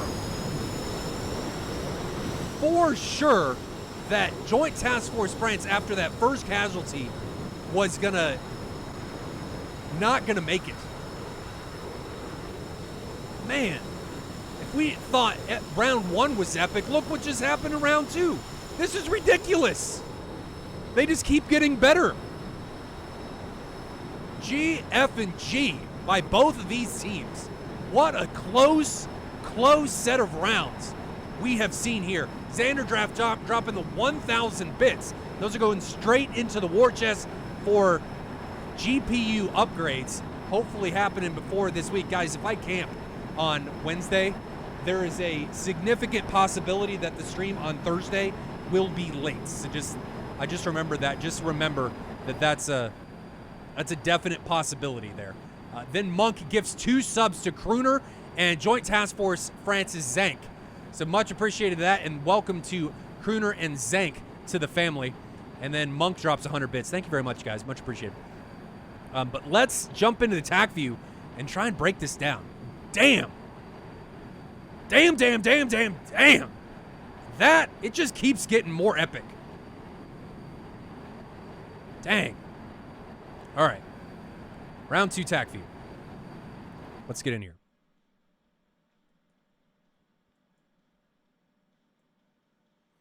So nothing happens here for a while. Blah, blah, blah, blah, blah, blah, blah. Nothing going on. First kill, I don't think happens till 33 minutes when Gemini friendly fires Marco. Here it comes. I think this is what, PLL or whatever he does in the heads-up display. He locks onto something. Maybe he's locked onto Plague Doctor, and then the radar jumps to Marco. Maybe that's what happens. And he just goes, and missile tracks him. That's just unfortunate. Unfortunate start. But man, does Gemini redeem himself. Dang.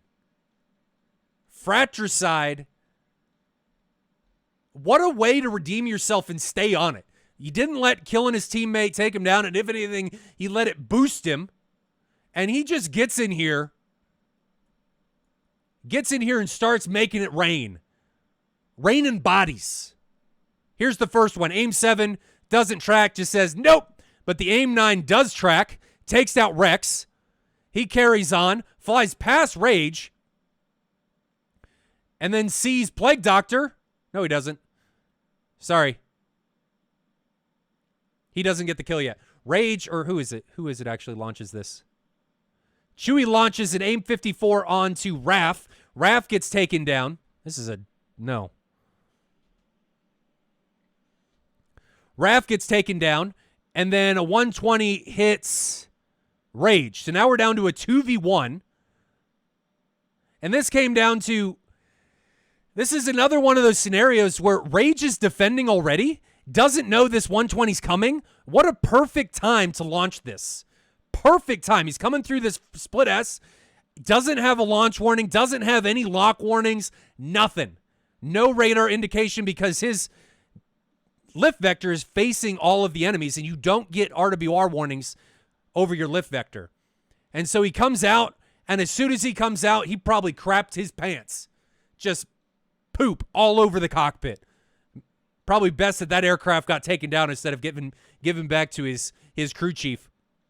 And he gets taken down. So from the grave, Raph gets hit by this Aim 54, stays with it. I would have liked to see him defend instead of sticking in here when he knows the missile's about ready to smash him in the face.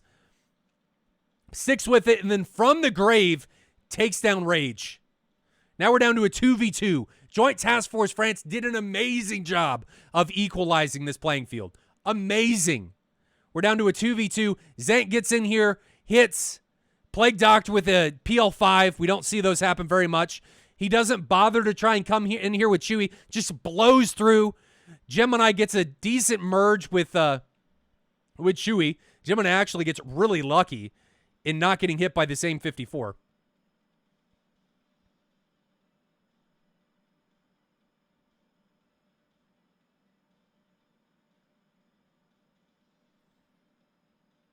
And then goes round and round and round, round and round. Zank does a really good job of not just launching into the merge. I cannot stress this enough, guys. Don't launch missiles into a merge. Bad things will happen. And Zank does an awesome job of not doing it, just blows through it, causes all kinds of confusion for Chewie. He's like, who do I defend against? There's another guy. Do I break off the merge and go after Zank? I don't know. But it gives enough time for Gemini to get a angle onto Chewie and get an Aim 9 off. Now, there's a little bit of luck that the Aim 9 doesn't track Zank, but well done. Well done. I cannot stress enough how awesome it is that Zank just didn't shoot into that merge. Awesome job. Awesome job. Let's jump back into the sim. Are we going to see problems again on the landing? How? Oh. I keep hearing the JF-17 right here. Spool down just a little bit. He's down to 7,200 or 72% on the RPM gauge. White knuckle again. Zank is 15 miles away. I think he's got this. Look at the baby air brakes. Baby air brakes.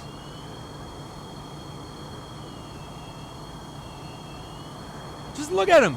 Itsy bitsy air brakes. Does kind of look like it. Yeah, it deployed X-Wing mode. Yeah. Gordo B with another gifted sub to Tricky Tricker. Thank you very much. Welcome, Tricky, to the family.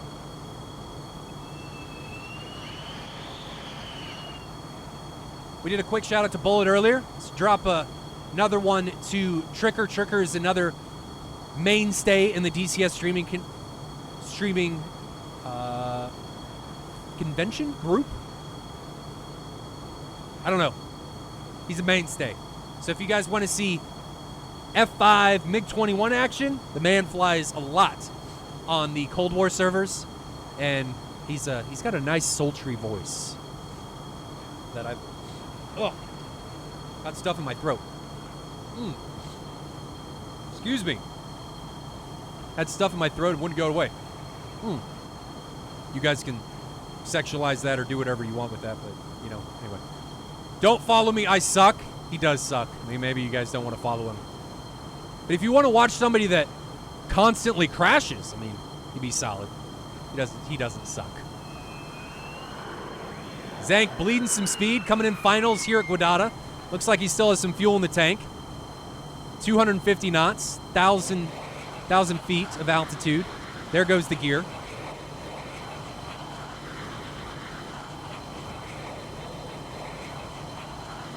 Oh, Kilowatt's in the backseat of Gemini's cat? Well, I blame you for the fracture side, Kilowatt. What are you doing? You back there just taking a snooze? I'm just kidding. You guys came back and did an epic job in that round. Sometimes stuff happens. You know, you kill your teammates.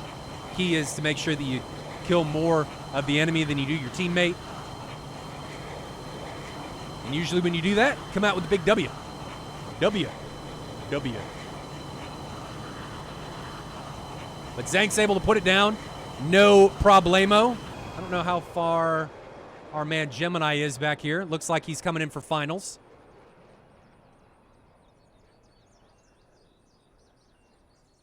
Or is he just going to blow over the airfield? Monk gifted a sub to Kilowatt. Man, Monk making it rain. Just you get a sub. You get a sub. You get a sub. You get a sub. And you. And you. Oprah in this. Oprah up in here.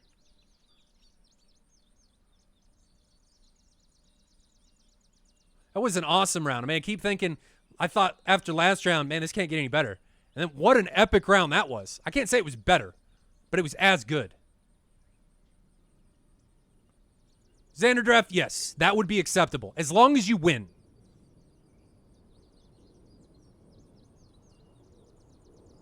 As long as you win. That's all that matters. Coming home alive doesn't matter. You just got to win. I'm just kidding. Coming home alive does matter. Here's Gemini putting it down. Nice butter smooth landing. Is he going to bounce? Nope. And that is it. Clinching out round two. We are tied at 1 apiece here going into the pivotal winner-take-all round 3.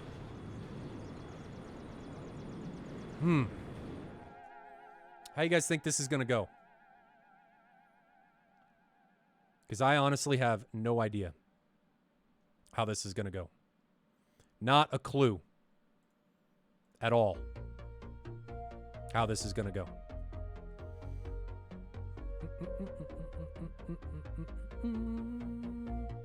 But I'm going to get the next round set up here. Round 3. What do you guys think? Joint Task Force France definitely has the momentum, but we thought Task Force Trident had the momentum in round 1. And Joint Task Force France, even with the first death of their team being a fratricide, still came out and won the round. So I don't know that momentum even matters here. Doesn't feel like it does. When do you guys get to see me eat sloppy barbecue on stream? Not anytime soon. There's not really a barbecue place close. Closest one's within like 25 minutes drive, so there's not really one really close to me that I'm go and get. It's also really expensive. So, you know, take that for what it is. Let's see. We're going to round 3. All right. So I'm going to get round 3 ready to go.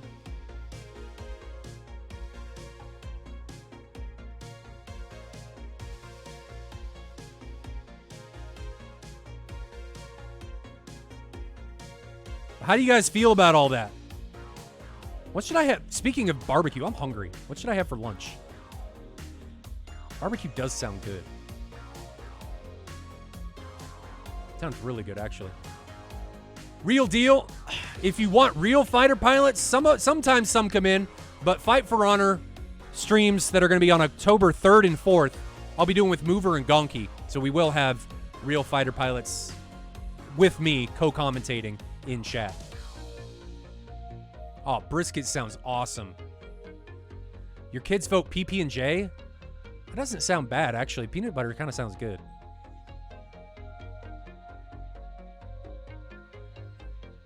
And speaking of that, just a reminder, there will be no stream this weekend, guys. And Thursday's stream, depending on if I camp or not, may be late.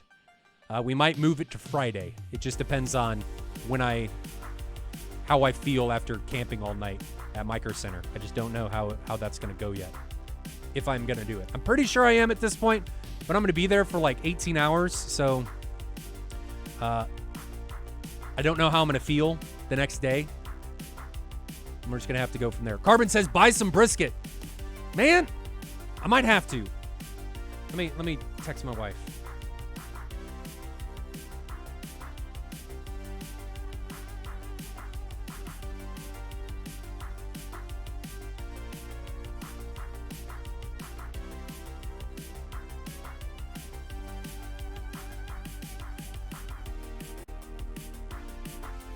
Sounds really good.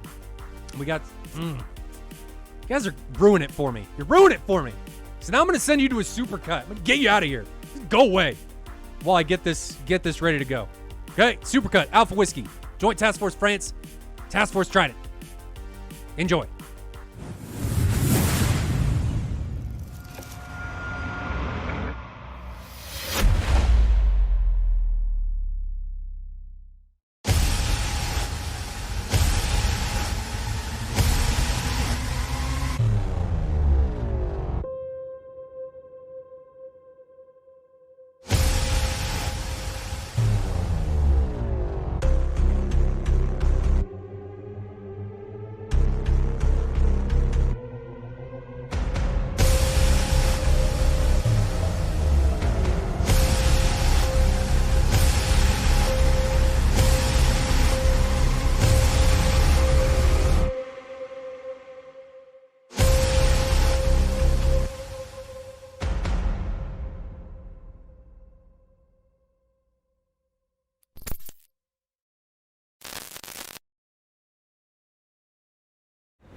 You guys laugh and say Mrs. Moltar, but that's actually her name on Discord, is Mrs. Moltar.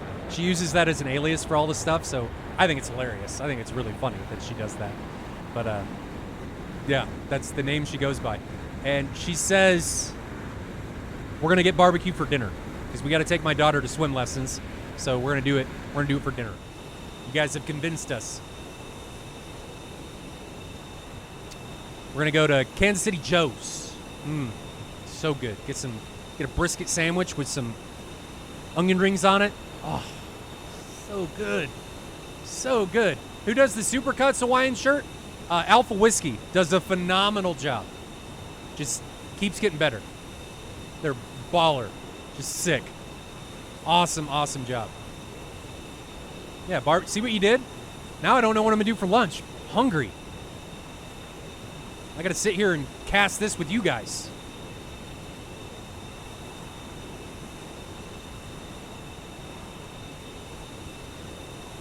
Kansas City barbecue, greatest barbecue? They're all pretty good. They're just different. You know, if you go through the different ones. I mean, East Coast is more vinegary and acidic. Kansas City's lather it with sauce and it's sweet. And then Texas is more dry rub. So it just depends. No, Stall, I don't have to save for anything. I'm a fat boy. I embrace eating all day, every day. When's Hawaiian shirt stream day? I don't own a Hawaiian shirt. I have never owned a Hawaiian shirt. Ever.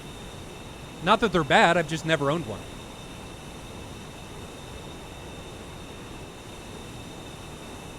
KFC watching SATAL? What do you get at KFC? I haven't been to KFC in a long time.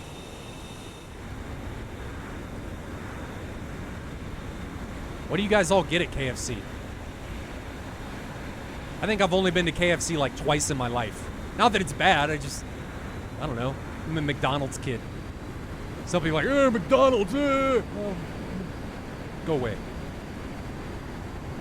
I guess I ate it enough as a child, it's just become part of me. Rage getting round 3, started off. Plague Doctor immediately following. Looks like these guys have changed. Who's flying what aircraft? Animal? I haven't seen Animal in any other round. He's now rocking an F-16, and Rex is in the other F-16. Variety bucket. How many pieces are in a variety bucket? I want to know so I can make fun of how fat you are. No, I'm just kidding. I don't really like bone-in wings. Devig, this is round 3.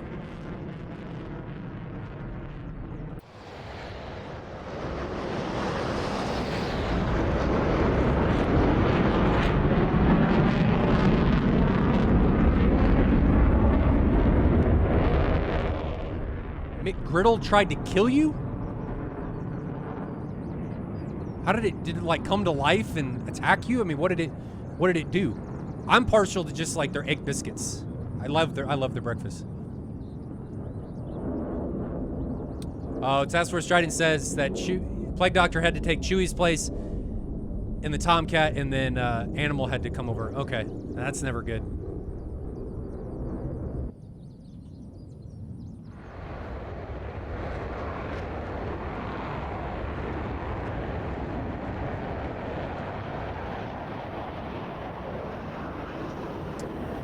Real deal, most of them don't play it. They'll do BFM stuff, but I think BFM's a lot more unclassified than the actual tactics and stuff. They'll talk about some stuff, especially BFM, but there is a lot that they won't talk about.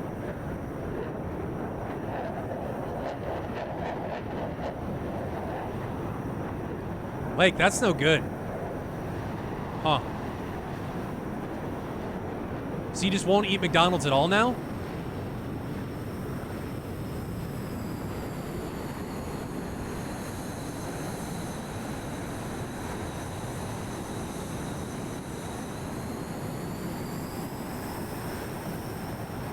Oh my God, Dr. Winston. Oh my God. That's awful. But hilarious. And I'm sitting here laughing. Oh.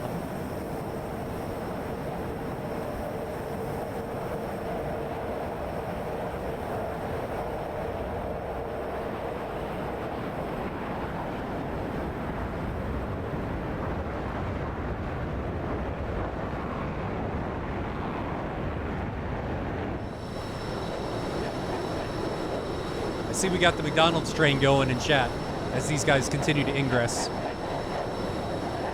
They got a little bit of ways to go. They're separated by 130 miles right now, so we got a ways.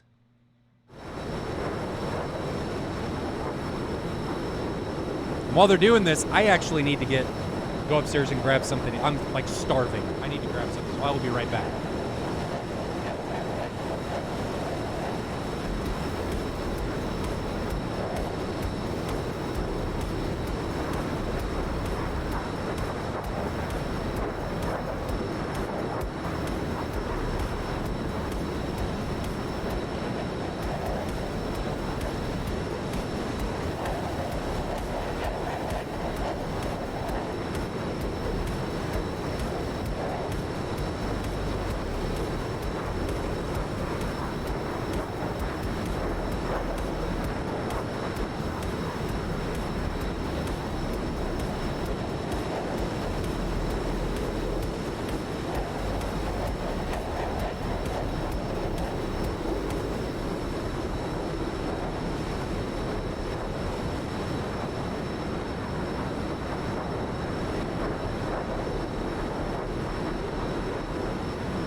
made it back in record time.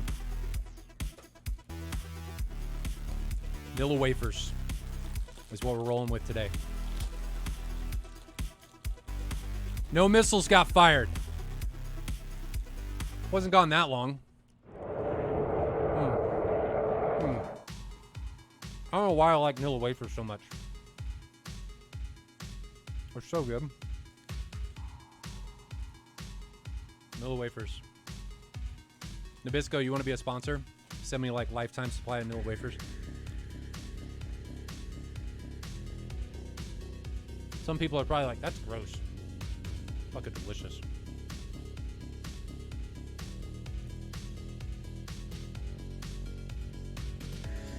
In all of SATAL, how many collisions have there been? Not very many. Like mid-airs? Very, very few. I think I've only seen like one or two. Yeah, Marco says, with the ground, a lot. Usually like one a match with the ground. But mid-airs? Probably twice in like the three years I've been doing this.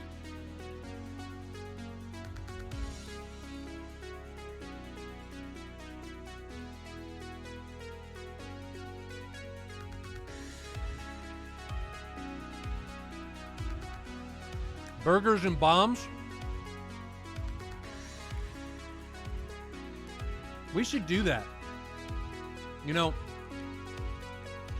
I've been debating about with the new house, having people over from all over the country. With this COVID thing, I don't know how good of an idea it is, that want to come and people can bring their setups and stuff and have a massive LAN party in the basement. And we could call it DCS Burgers and Bombs. Yes. That sounds like an idea. Hell yeah, LAN party. I mean, that'd be kind of hard to do a LAN party with. Oh, we got an AIM-54. Is this going to be a problem? She's up here cruising. She is cruising. Oh, sorry. Wrong button. Grab that again. There we go. Who is she on? That looks like it's on Animal. Animal's starting to defend, but he's really high.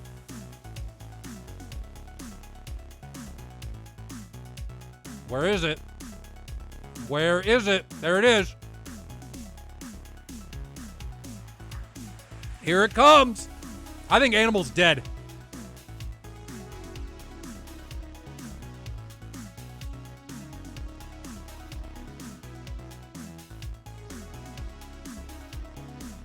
Closer.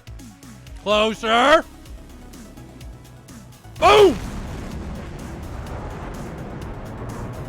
Taken down to Chinatown. Not a good way to start a round at all. Not a good way at all. Man, the newcomer to the round just got hammered. Joint Task Force was like, welcome to SATAL, Bia, and just sent him packing. Sent him home. And Animal's wreckage is now falling from the sky, plummeting towards the ground. Not a good way to start. So finally, Task Force Trident is the one to suffer the first casualty at the hands of a long-range AIM-54.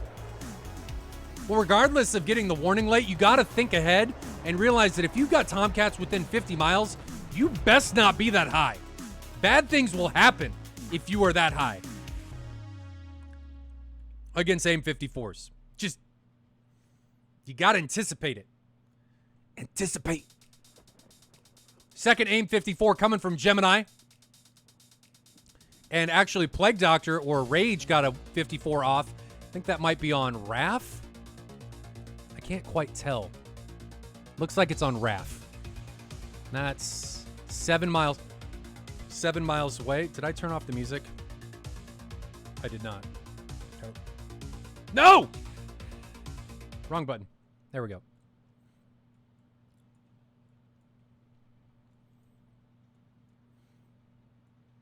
So is Gemini going to come out and make a name for himself again here in round 3? Excuse me. Again, guys, if you're just joining us, this is SATAL 2020. I'm your host, Moltar, and this is Gold League 4v4 action. The matches, or this match, is tied up at 1 round apiece in a best of 3. Joint Task Force France 1, Task Force Trident 1. Marco is now ingressing against a 2-ship of F-14s. Releases a 120 against that 2-ship. It's climbing up, and away. AIM 54 has been released from one of these guys. Looks like the 120's on Rage. That's going to be defended quite easily. But 2 AIM 54s now coming in hot onto Marco's aircraft. And Marco is going to be found. He's not a very effective player at Marco Polo. Oh, he does get away from those missiles. Well done.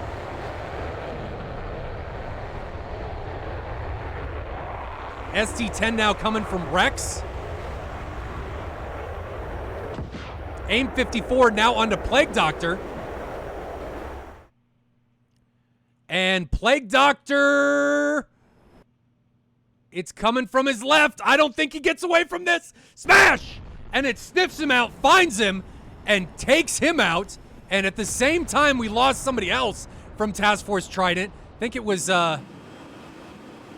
Plague Doctor. I think. Yeah, Plague Doctor died, and now we're down to a singleton. Rex is all that remains. He's it. Oh, Rage got hit by the ST-10.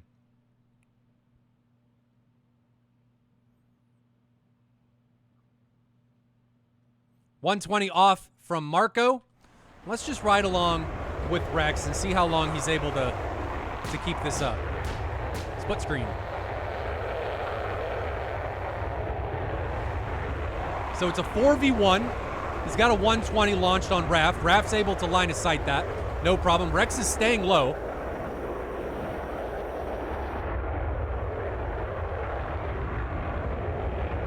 Now climbing up. Not a bad maneuver, but he's making himself very vulnerable to AIM 54s. AIM 54 was launched from Gemini. Doesn't track. Rex puts another 120 out. He only has 1 missile remaining on his right wingtip. It was launched on RAF.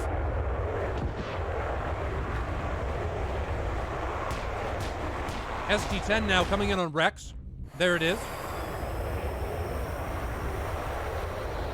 That gets line of sighted and driven into the ground. So he's got Marco behind him, and then he's got a gaggle of aircraft off his left flank. And it looks like he's just committing straight into the furball, straight into the gaggle, which isn't necessarily a bad thing, but he has no missiles left. None. Nothing. Nada. Guns only against 4 aircraft. He's really attempting to make a last stand here. Is he going to be able to take at least anyone down with him? He's now merged with Zank off to his right. There's Zank. Turning with Zank. 120 now. Is it tracking Zank? No. Little bit of lag. Got him away from that 120. Is he out of... He might be out of fuel. Or he blacked out.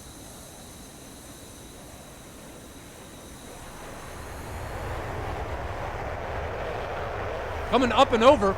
He's now merged with several aircraft. Does a really good job of defending incoming missiles from Marco. There's Raph coming in on his front. Raph doesn't shoot.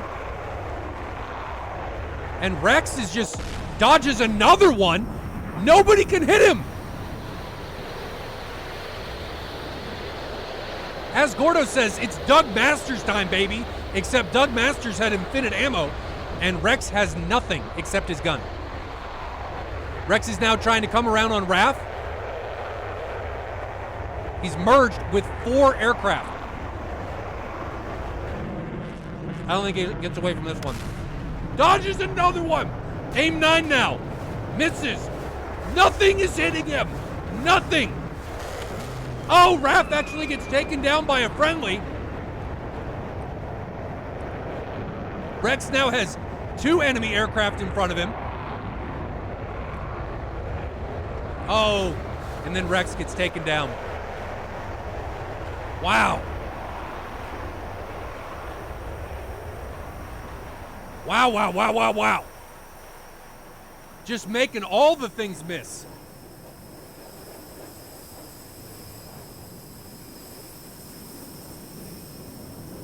Yeah, I don't know exactly what was going on there, but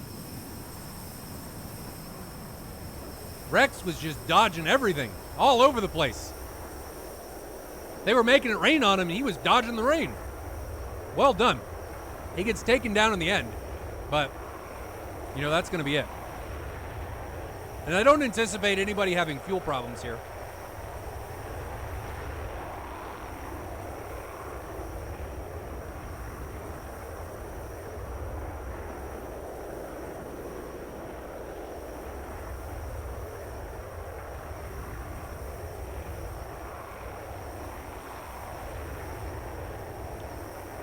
But man, Task Force Trident came out won round 1, and then Joint Task Force France comes back and wins 2 in a row.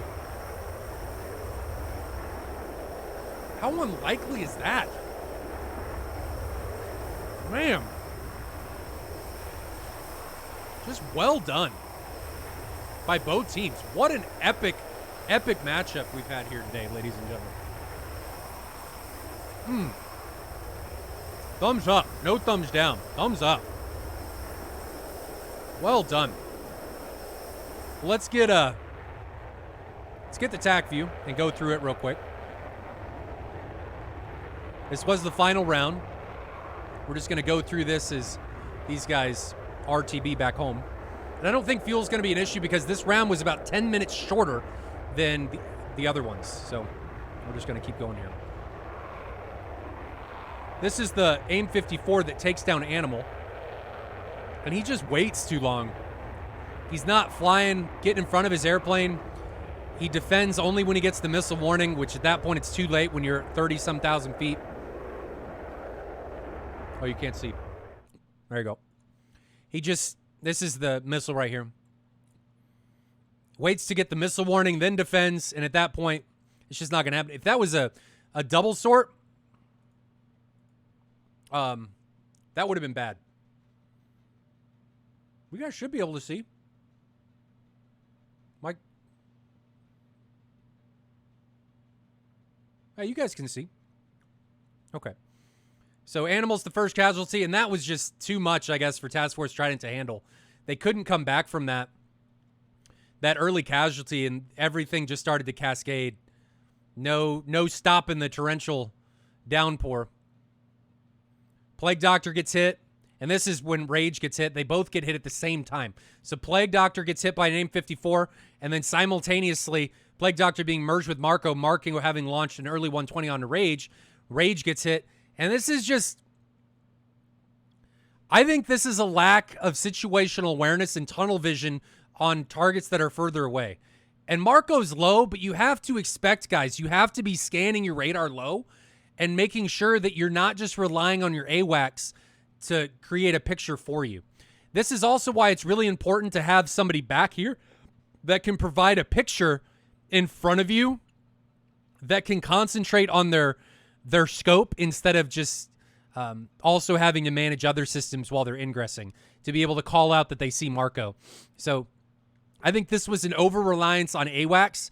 AWACS didn't see Marco in this scenario, and it created a situation where Marco could get in close and release a 120 from 4 miles. And at 14,000 feet, low to high, there's not much you're going to be able to do against that one. So well done there. And then Rex is just all by his lonesome. And then watch all of these missiles come in here. I'm going to try and get in on a different angle. Let's do this. Okay, so let's play this with Rex and just watch all this stuff. So Rex, I think, got a little trigger happy and launched the 120. I don't know why he launched that.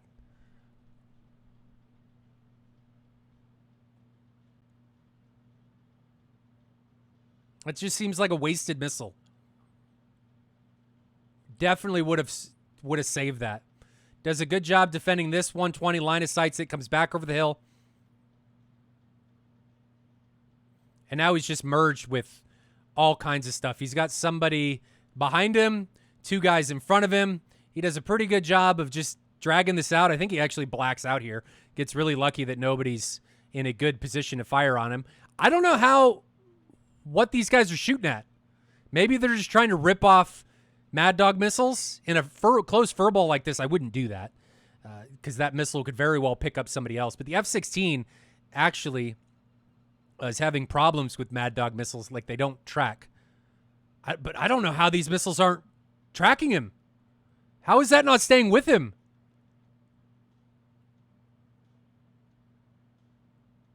That should have been a kill, in my opinion. Aim 7 gets notched. Don't know how that didn't. Oh, it probably got unsupported, maybe. Aim 9 doesn't even track. Very interesting. Not just out. It's hard to out-G a missile. I mean, the missiles, it was just launched. It's probably still has gas in the tank. It's still under power. So I don't see how you would out-G it. I mean, the missile can pull way more G than you can.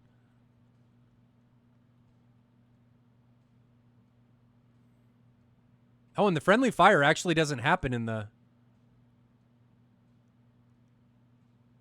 Oh, yeah, it does. Oh, the Aim 9 that was launched by Gemini. Gemini, you have 2 fratricides! This is why you don't launch into Emerge.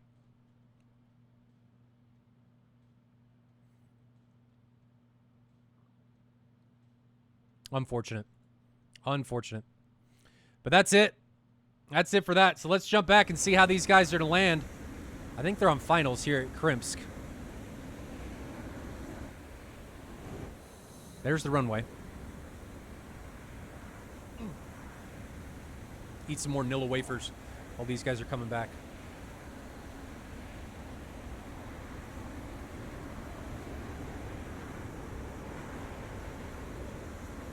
Commander Dreadly, it really shouldn't matter. If the missile's still under power, it shouldn't have a problem hitting anybody. I mean, the 120s and stuff used to not be able to pull much G, but now they can pull a lot of G. So it must have gotten notched.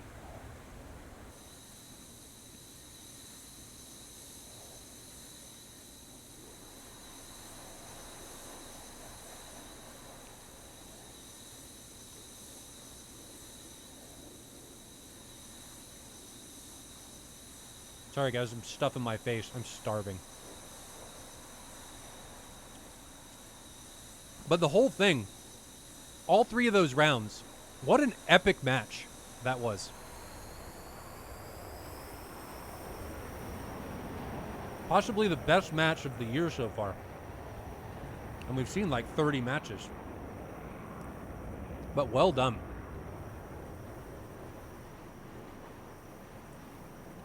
Interesting approach coming from Marco. Gemini looks like he's already on finals.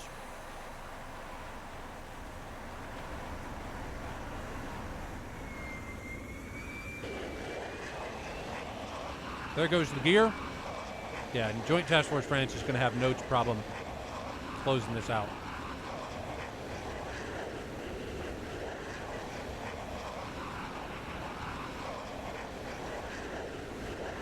Oh. Oh. Okay. No, notch means you have no forward or reverse movement towards the radar emitter, so you disappear.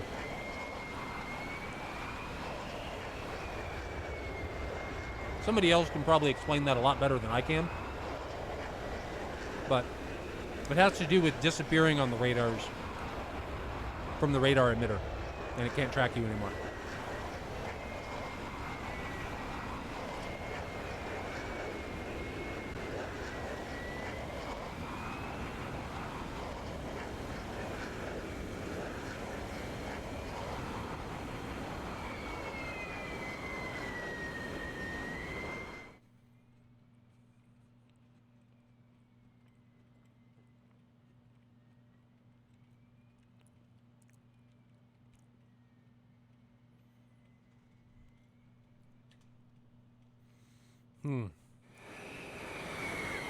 But that's it, ladies and gentlemen. We have come to the end. We've gone through the TAC view. We've done everything.